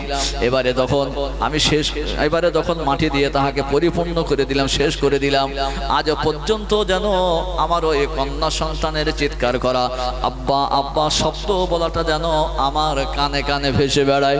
ইয়া রাসূলুল্লাহ, ইয়া হাবিবাল্লাহ, হুজুর, আমার ওই কন্যা সন্তানের কথাটা যখন আমার মনে পড়ে, আমারও যেন অন্তরটা কেঁপে ওঠে। আল্লাহর নবী শুনতেছিলেন এই ঘটনাটা, হাদিস শরীফের মধ্যে এসেছে, আল্লাহর নবী কেঁদে কেঁদে বলেছিলেন, সাহাবী, তোমার মন এতটা পাষাণ, তোমার হৃদয় এতটা পাষাণ, তোমার মেয়ে জীবন ভিক্ষাটুকু চাইলো, তবুও তোমার মনে কোনো দয়া এলো না। আল্লাহর নবী সাহাবী তাকিয়ে বললেন, সাহাবী, আমার সামনে থেকে দূরে চলে যাও। একটি ছোট্ট নিষ্পাপ মেয়ে বারবার করে তোমার কাছে জীবন ভিক্ষা চেয়েছিল, তুমি তার জীবন ভিক্ষাটুকু দাও না। তোমার মন এত, তোমার হৃদয় এত পাষাণ, এত পাষাণ হৃদয়ের মানুষ দুনিয়াতে দেখা যায় না। আল্লাহর নবী কেঁদেছিলেন, এত কাঁদা কেঁদেছিলেন, চোখ দিয়ে হুজুরের চক্ষু দিয়ে হুজুরের পানি গড়িয়ে গড়িয়ে দাড়ি মোবারক ভিজে পড়তেছিল। আমার ভাইয়েরা, কি বলবো ইতিহাসের কথা, আমার ভাইয়েরা, আল্লাহর নবী সাহাবীর দিকে তাকিয়ে বললেন, সাহাবীরা শোনো, ও পৃথিবীর মানুষেরা শোনো, তোমরা কন্যা সন্তানদেরকে ভালোবাসো, কন্যা সন্তানদের তোমরা বেশি বেশি মায়া করো। তার কারণ আমি নবী, আমি নিজেই কন্যা সন্তানের বাপ। আমি যখন বাড়ি থেকে বার হই, হযরতে ফাতেমার সঙ্গে দেখা করে যাই, আর যখন বিদেশ থেকে ফিরি, সফর শেষ করে বাড়িতে ফিরি, আমি আমার কন্যা সন্তান ফাতেমার সঙ্গে প্রথমে দেখা করি। এই জন্য দুনিয়ার জমিনে যারা কন্যা সন্তানের বাপ, ভালো করে মনে রাখবেন, খবরদার খবরদার, কন্যা সন্তানদের উপরে বেশি বেশি করে মহব্বত করেন। আল্লাহর নবী বলেন, যার দুইটা কন্যা সন্তান, এই দুইটা কন্যা সন্তানকে যদি কেউ ভালো করে লালন পালন করে, যদি সুন্দর ছেলের হাতে তাকে তুলে দেয়, যদি কোনো ভালো ছেলের হাতে তাহাকে তুলে দেয়, আল্লাহর নবী বলেন, এই কন্যা সন্তানকে চরিত্রবান বানানোর কারণে কিয়ামতের কঠিন দিনে হাসরের ময়দানে আমি এবং ওই কন্যা সন্তানের বাপ আমরা কাছাকাছি বসবো। জোরে জোরে বলুন সুবহানাল্লাহ, আর একটু জোরে জোরে বলুন সুবহানাল্লাহ। আমার ভাইয়েরা, আজ থেকে 1400 বছর পূর্বে কন্যা সন্তানদেরকে এই স্বাধীনতা কোরআন দিয়েছে, কোরআন তাদেরকে স্বাধীনতা দিয়েছে। আল্লাহর নবী এই কন্যা সন্তানদেরকে জীবিত দাফন করার থেকে তুলে নিয়ে এসে আল্লাহর নবী তাদের এত স্বাধীনতা দিয়েছেন যে এই কন্যা সন্তান অর্থাৎ নারীদের পায়ের নিচে আল্লাহ পুরুষের জান্নাতের ব্যবস্থা করেছেন। আল্লাহর নবী বলেন, আল জান্নাতু তাহতা আকদামি উম্মাহাতিকুম, জান্নাত তোমাদের মায়ের কদমের নিচে। জোরে বলুন সুবহানাল্লাহ, আর একটু জোরে বলুন সুবহানাল্লাহ। তোমাদের জান্নাত তোমাদের মায়ের কদমের নিচে। কোরআন তোমাদের কত সম্মান দিয়েছে। কোরআনের মধ্যে লেখা আছে, আল্লাহ পাক বলেন, ওয়াইদাল মাউউদাতু সুইলাত বিআইয়ি যামবিন কুতিলাত, কিয়ামতের দিনে মানুষকে জিজ্ঞাসা করা হবে কি কারণে কি অপরাধে তোমরা কন্যা সন্তানদেরকে দাফন করেছিলে, তাদেরকে হত্যা করেছিলে, তাদেরকে কবর দিয়েছিলে। সেদিনে আসামির কাঠগড়ায় তোমাদেরকে দাঁড় হতে হবে। আজও বহু মানুষ আছে, অনেক ছেলেরা আছে কন্যা সন্তান হইবার কারণে তারা মুখটা কালো করে, আছে কিনা? দুইটা কন্যা সন্তান হয়েছে, তারপর আবার কন্যা সন্তান হয়েছে, তো তার মুখটা যেন পুড়ে গেল। জিজ্ঞেস করে, ভাই কি হয়েছে? বলে, আর বলিস না, আবার দুই মেয়ের পরে আবার মেয়ে। আল্লাহর কি চোখ নাই? দেখো, কারো তিনটে ছেলে দিচ্ছে, তো আমার তিনটে মেয়ে দিয়েছে, কেন ওখানে একটা মেয়ে দিত, আমার অন্তত একটা ছেলে দিত। এমন কথা বলো না, আল্লাহর উপরে প্রশ্ন করো না। ওই কন্যা সন্তানের মধ্যেই তোমার বরকত লুকিয়ে আছে। ওই কন্যা সন্তান হয়তো তোমার নাজাতের ওসিলা হয়ে যাবে। এই জন্য কখনোই দোয়া করবেন যে আল্লাহ আমাকে পুত্র সন্তান দেন, এই দোয়া করবেন না আল্লাহ আমার কন্যা সন্তান দেন। আল্লাহর কাছে দোয়া করবেন, আল্লাহ আমাদের যে সন্তান দিবেন সে সন্তান যেন তোমার প্রিয় বান্দা কিংবা বান্দি হন, এমন সন্তান দেবেন তার নামটা যেন তোমার ওলিদের খাতায় লেখা থাকে। জোরে বলুন সুবহানাল্লাহ। এই দোয়া আল্লাহর কাছে বেশি বেশি করে করেন। আমার ভাইয়েরা, যে কথা বলবো বলেছিলাম, কোরআন হচ্ছে বিজ্ঞানের সমুদ্র। সমস্ত বিজ্ঞানের কথা আল্লাহ পাক কোরআনের মধ্যে আলোচনা করেছেন, ঠিক কিনা? এই কোরআন যারা পড়বে, আল্লাহ রাসূল বলেছেন, তারাই হচ্ছে দুনিয়াতে উত্তম। আল্লাহর নবী বলেন, খায়রুকুম মান তাআল্লামাল কুরআনা ওয়া আল্লামাহু, তোমাদের মধ্যে এই দুনিয়ার জমিনে সর্বশ্রেষ্ঠ মানুষ সেই যারা কোরআন শেখে এবং অপরকে শিক্ষা দেয়। কোরআন যারা শেখে এবং অপরকে শিক্ষা দেয় তারাই হচ্ছে দুনিয়ার সর্বশ্রেষ্ঠ। জোরে বলুন না সুবহানাল্লাহ, আর একটু জোরে বলুন না সুবহানাল্লাহ। আমার ভাইয়েরা, আপনাদের বুকে মাদ্রাসা আছে, মসজিদ আছে, এই মাদ্রাসার যে এতিম ছেলেরা পড়াশোনা করে, কোরআন শরীফ পড়ে, আপনারা তাদেরকে সাহায্য করবেন, সহযোগিতা করবেন। আপনারা কোথায় টাকা ব্যয় করবেন? ক্লাবে টাকা দিবেন, পার্টির পিছনে টাকা দিবেন, রাজনীতি করবেন, টাকা দিবেন, টাকা দেবেন, জায়গায় দেন। এতিম ছেলেরা তাদের কাছে আসো, এসে তাদেরকে একটা বস্ত্র কিনে দেন, তাদের তেল সাবান কিনে দেন, তাদের থাকার জন্য কিছু ব্যবস্থা করে দেন। তাদের কাছ থেকে দোয়া চান যে বাবা তোমরা আমাদের জন্য দোয়া করবে, তাদের দোয়া আল্লাহর কাছে কবুল হবে। জোরে বলুন সুবহানাল্লাহ, আর একটু জোরে বলুন সুবহানাল্লাহ। একটু জোরে জোরে মহব্বতের সঙ্গে আল্লাহুম্মা সাল্লি আলা সাইয়্যিদিনা।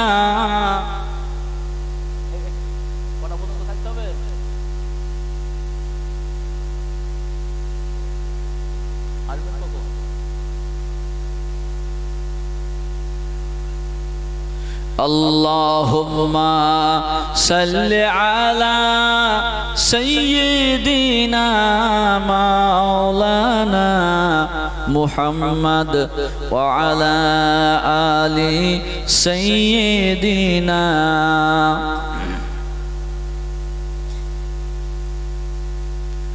আকাশের ওই তারাগুলি ঝিলমিলি ঝিলিমিলি জ্বলছে, ডালে ডালে ফুলগুলি সৌরভে দোলছে। রাসূল এসেছে, নবী এসেছে, হাবিব এসেছে, হুজুর এসেছে। আরব দেশে কাবার পাশে মানব সেরা মানব এসেছে, আমিনার কোলে চন্দ্র দোলে, পাখিরা ডালে ডালে গান ধরেছে। রসুল এসেছে, নবী এসেছে, রসুল এসেছে, নবী এসেছে, হাবিব এসেছে, হুজুর এসেছে, হাবিব এসেছে, হুজুর এসেছে। ধন্য ধন্য হয়েছে ধন্য নবীকে যে ভালোবেসেছে, হারাম হারাম দোজখ হারাম জান্নাতে যে নাম লিখেছে। রসুল এসেছে, নবী এসেছে, রসুল এসেছে, নবী এসেছে, হাবিব এসেছে, হুজুর এসেছে, হাবিব এসেছে, হুজুর এসেছে। আল্লাহুম্মা সাল্লি আলা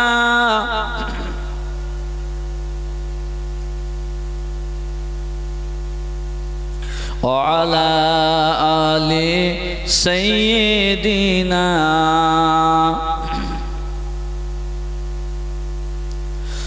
আমার ভাইরা, আপনাদেরকে দেখে খুবই ভালো মনে হয়, যেহেতু এই যে মাদ্রাসা আপনাদের নজরে আছে, আপনাদের এলাকারই মাদ্রাসা। মনে রাখতে হবে, আপনাদের বুকে মাদ্রাসা আছে, এইরকম একটি মাদ্রাসা যেখানে এতিম ছেলেরা পড়াশোনা করে, এটা বিরাট বড় একটা নিয়ামত। আপনাদের সওয়াব কামানোর একটা বিরাট বড় রাস্তা যা আল্লাহ আপনাদেরকে ব্যবস্থা করে দিয়েছেন। মনে রাখবেন, এতিমদের দোয়া আল্লাহর কাছে কবুল হয়, এতিমদের দোয়া আল্লাহর কাছে কবুল হয়। আপনি এতিমদের দোয়া বেশি বেশি করে নেন, ঠিক কিনা? এই এতিম ছেলেরা কি পড়ে? কোরআন পড়ে, আল্লাহর কালাম পড়ে। আমার রসুল দুনিয়াতে সবচাইতে বড় এতিম ছিলেন।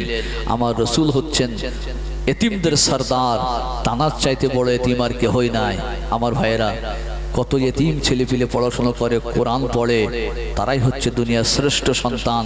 আল্লাহর হাবিব বলেন, খায়রুকুম মান তাআল্লামাল কুরআনা ওয়া আল্লামাহু, যারা কোরআন শেখে এবং অপরকে শিক্ষা দেয়, অবশ্যই দুনিয়াতে তারাই উত্তম, তারাই শ্রেষ্ঠ।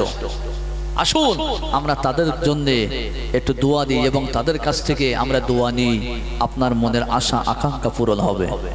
আপনারা নাম শুনেছেন, সুলতান মাহমুদ গজনবীর নাম শুনেছেন তো নাকি? কথা বলেন। সুলতান মাহমুদ গজনবী, যিনি একদিন গভীর রাতে বাড়িতে ফিরছেন, একটি মাদ্রাসার এতিম ছেলে রাস্তায় দাঁড়িয়ে সুলতান মাহমুদ গজনবীর বাড়ির সামনে যে লাইটটা জ্বলছে, সেই লাইটে দাঁড়িয়ে দাঁড়িয়ে রাস্তায় কোরআন শরীফ তেলাওয়াত করছেন। কি করছেন? কোরআন শরীফ। আমার ভাইয়েরা, আজকে নাই অনেক লাইটের ইন্তজাম, মাদ্রাসায় কোনো লাইটের অভাব নাই, মানুষের পয়সা অনেক হয়ে গেছে। তৎকালীন যুগে মানুষের কাছে তো এত পয়সা ছিল না, এত লাইটের ইন্তজাম ছিল না। মানুষ হাড়ি কিনে আলোয় পড়াশোনা করত, অনেক বাচ্চারা। এই এতিম ছেলেটি যার হারিকেনে পড়াশোনা করত, যে হারিকেনের আলোয় পড়াশোনা করত, তার যখন পড়া মুখস্থ হয়ে যেত, সেই ছেলেটা হারিকেনে অফ করে বন্ধ করে ঘুমিয়ে পড়তো। এতিম ছেলের পড়া মুখস্থ হয় নাই, সে কোথায় গিয়ে পড়বে? সকালবেলা শিক্ষকের কাছে গিয়ে পড়তো, মারবে, শিক্ষক পেটাই করবে, আমি কোথায় যাইব, পড়বো কোথায়? এতিম ছেলেটি লক্ষ্য করে দেখে সুলতান মাহমুদ গজনবীর বাড়ির সামনে একটি লাইটের ব্যবস্থা আছে, সরকারি লাইট। ওই লাইটের ব্যবস্থায় আমি একটু যদি পড়াশোনা করি, আমার পড়াটা ইয়াদ হয়ে যাবে, স্মরণ হয়ে যাবে, আমি শিক্ষকের কাছে পড়াটা শোনাতে পারব। আমার ভাইয়েরা, সুলতান মাহমুদ গজনবী গভীর রাতে তিনি দেশের কাজ কাম করে যখন বাড়িতে ফিরতেছেন, বাড়ির কাছে যখন পৌঁছলেন, দেখতে পেলেন জামার বাড়ির সামনে একটি লাইটে একটি এতিম বাচ্চা, ছোট বাচ্চা, গায়ে কোনো কাপড় নাই, হালকা পাতলা জামা আছে। এই শীতের রাতে তার গায়ে কোনো বস্ত্র নাই, কোনো কোটও নাই। এই এতিম ছেলেটি আমার বাড়ির সামনে রাস্তার ধারে যে লাইটটা জ্বলে, এই লাইটে দাঁড়িয়ে দাঁড়িয়ে পড়াশোনা করে। সুলতান মাহমুদ গজনবীর কাছে গিয়ে লক্ষ্য করে বলে, এই ছেলে শোনো, এতিম ছেলে বাদশাকে দেখিয়ে ভয় পেয়ে গেল, না জানি আমাকে কি বলবে তার ঠিক নাই।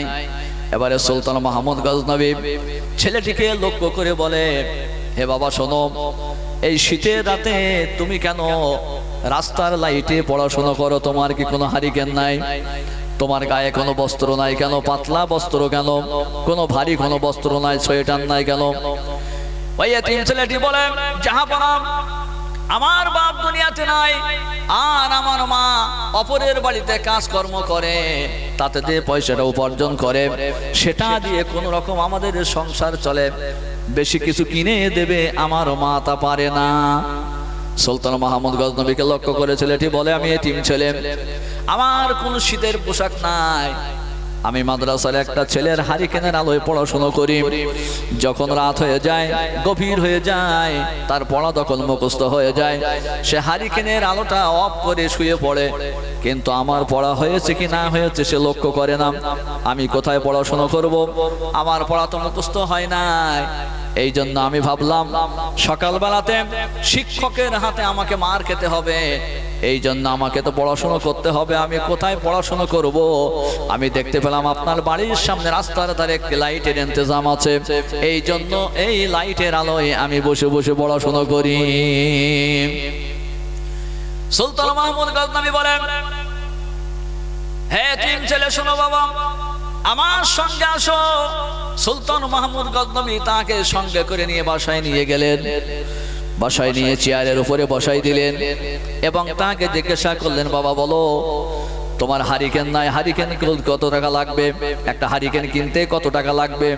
ওই হারিকেনের তেল কিনতে কত টাকা লাগবে? তোমার বই কিনতে কত টাকা লাগবে? মাদ্রাসার ফি তোমার কত? সমস্ত টাকাগুলো হিসাব করে করে বলো। তোমার মা একটা বছর যাতে খেতে পারে তার জন্য তোমার মায়ের কত টাকা লাগবে? এবং তোমার গায়ে যে জামা কাপড় আছে, সুন্দর জামা কাপড়, তোমার জন্য কত টাকা লাগবে? একটি সোয়েটার তোমার জন্য কত টাকা লাগবে? একটি চাদর কিনতে তোমার জন্য কত টাকা লাগবে?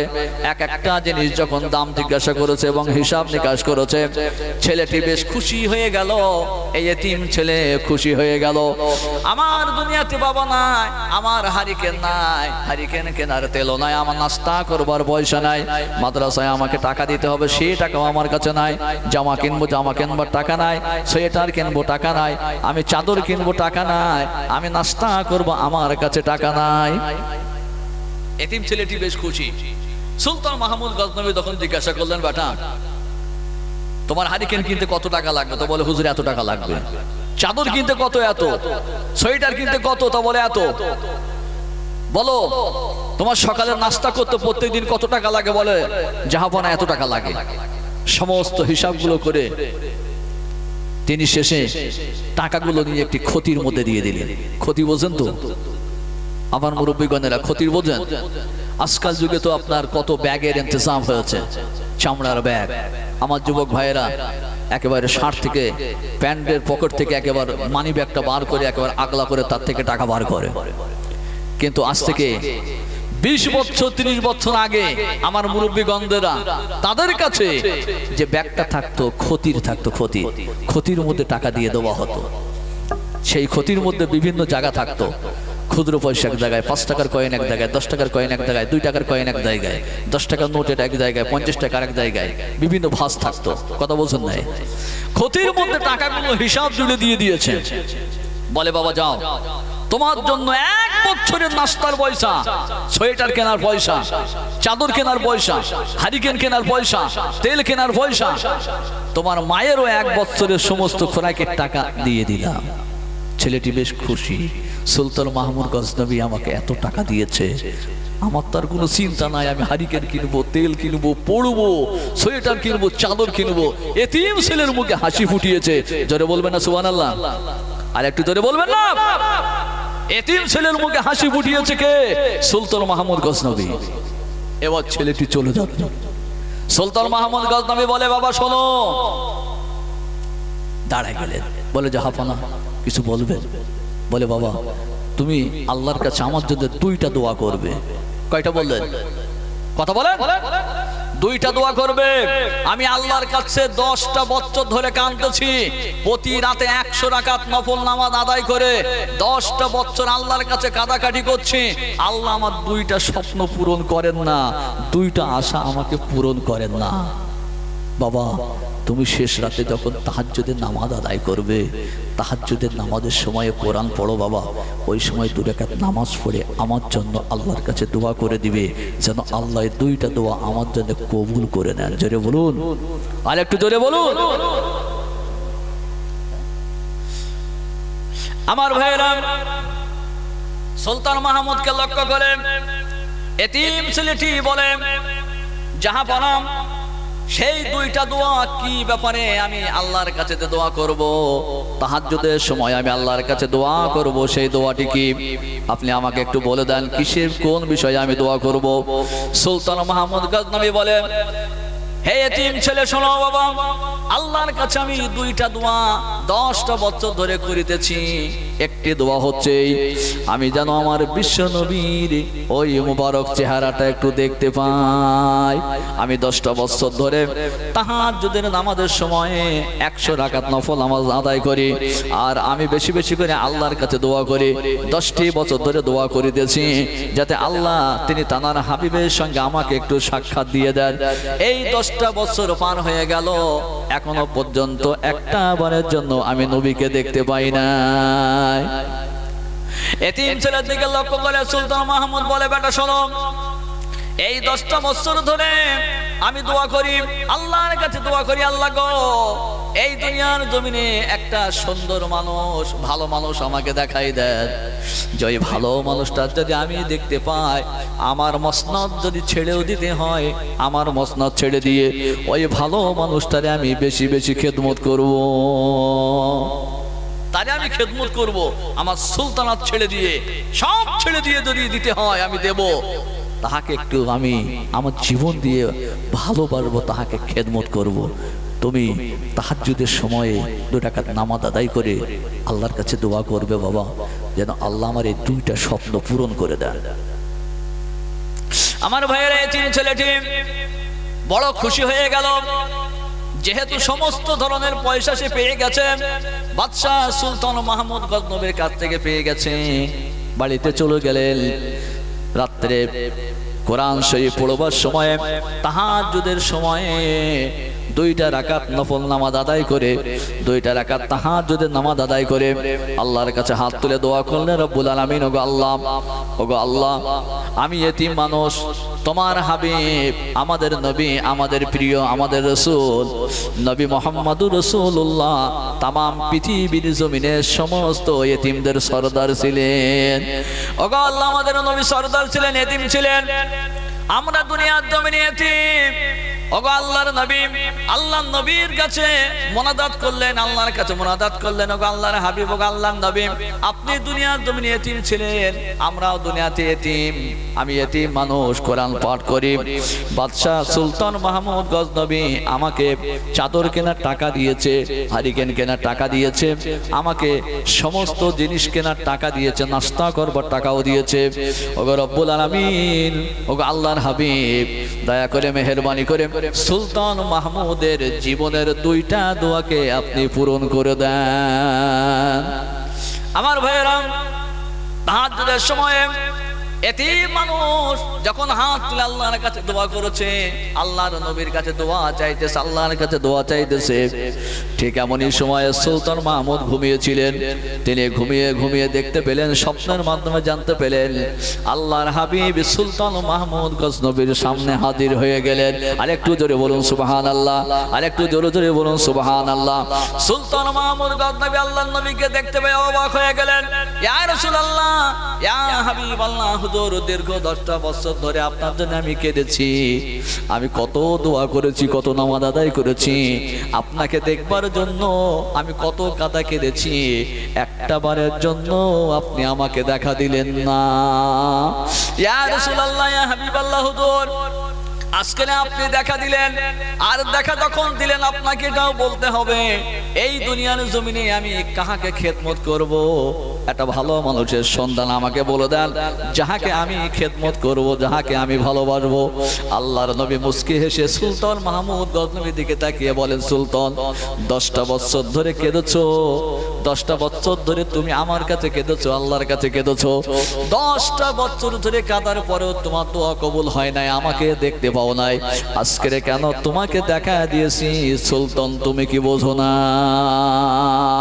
ওগো সুলতান মাহমুদ গজনবী শোনো, ওই কোরআন পড়নেওয়ালা এতিম ছেলেটি যখন হাত তুলে আমার কাছে কেঁদেছে, যখন এতিম নবী বলে আমাকে ডাক দিয়েছে, আমি নবী মদিনার জমিনে থাকতে পারলাম না। আমি এতিম ছেলেটির কথার উত্তর শুনে তার মুখের জবাবটা দেওয়ার জন্য সুলতান তোমার কাছে আমি হাজির দিয়েছি। ওগো সুলতান, ভালো মানুষের সন্ধান তুমি দুনিয়াতে পেতে চাও, তুমি কি জানো না খায়রুকুম মান তাআল্লামাল কুরআনাহু আল্লামাহু? তুমি কি জানো না এই দুনিয়ার জমিনে যারা কোরআন শরীফ পড়ে এবং কোরআনের শিক্ষা অপরকে দেয়, তাদের চাইতে উত্তম মানুষ দুনিয়ার জমিনে আর কেউই হতে পারে না। জোরে বলুন সুবহানাল্লাহ, আর একটু জোরে জোরে বলুন সুবহানাল্লাহ। তার মানে এই দুনিয়ার জমিনে তুমি ভালো মানুষের সন্ধান নিতে চাও, ভালো মানুষেরাই তারা যারা মাদ্রাসায় থেকে কোরআন শরীফ পড়াশোনা করে, আমার ভাইরা কোরআনের শিক্ষা যারা করে আর কোরআনের শিক্ষা নিয়ে যারা অপরকে শিক্ষা দেয়, তাদের চাইতে উত্তম মানুষ, ভালো মানুষ দুনিয়ার জমিনে আর কেউ হয় নাই। সুলতান মাহমুদ গজনবী তার জীবনের আশা পূরণ হলো দুইটি কারণে, যে আল্লাহর কাছে 10টি বছর ধরে কেঁদেছে। মাদ্রাসার এতিম ছেলে, গরিব ছেলে, তার গায়ে বস্ত্র দিয়ে, তার খরচ দিয়ে, তার গায়ে চাদর কিনে দিয়ে, তার হারিকেন কেনার টাকা দিয়ে সুলতান মাহমুদ গজনবী একটি এতিম মানুষের মুখে হাসি ফুটিয়েছে। আল্লাহ তার দোয়াকে মঞ্জুর করে নিয়েছেন। জোরে বলুন সুবহানাল্লাহ। আমার ভাইরা, আপনারা জানালা সাইডে এখনো দাঁড়িয়ে আছেন, অনুরোধ করব আপনারা এগিয়ে আসুন, সামনের দিকে ভাই এগিয়ে আসুন, অনুরোধ করছে এগিয়ে আসুন। আসুন আসুন, হুজুর এসে যাবেন, এক্ষুনি আসবেন, এগিয়ে আসেন। কথা শোনেন, হুজুর অসুস্থ মানুষ, আপনাদের কাছে কিন্তু বেশি বকবেন, আসেন আপনারা। তার আগে মেহফিলটাকে সুন্দর করে নেন, সাইডে জানালা আছেন, এসে বসে যান, দাঁড়িয়ে থাকবেন না। সকলকে অনুরোধ করছি আপনারা চলে আসুন, মেহফিলে বসে যান, হুজুর খুব শীঘ্রই চলে আসবেন। আমার ভাইয়েরা, যে কথা বলতেছিলাম, সুলতান মাহমুদ গজনবী তার জীবনের আশা পূরণ হয়ে গেছে, যেহেতু সে একটা এতিম ছেলের মুখে হাসি ফুটিয়েছে। আপনার মনের তামান্না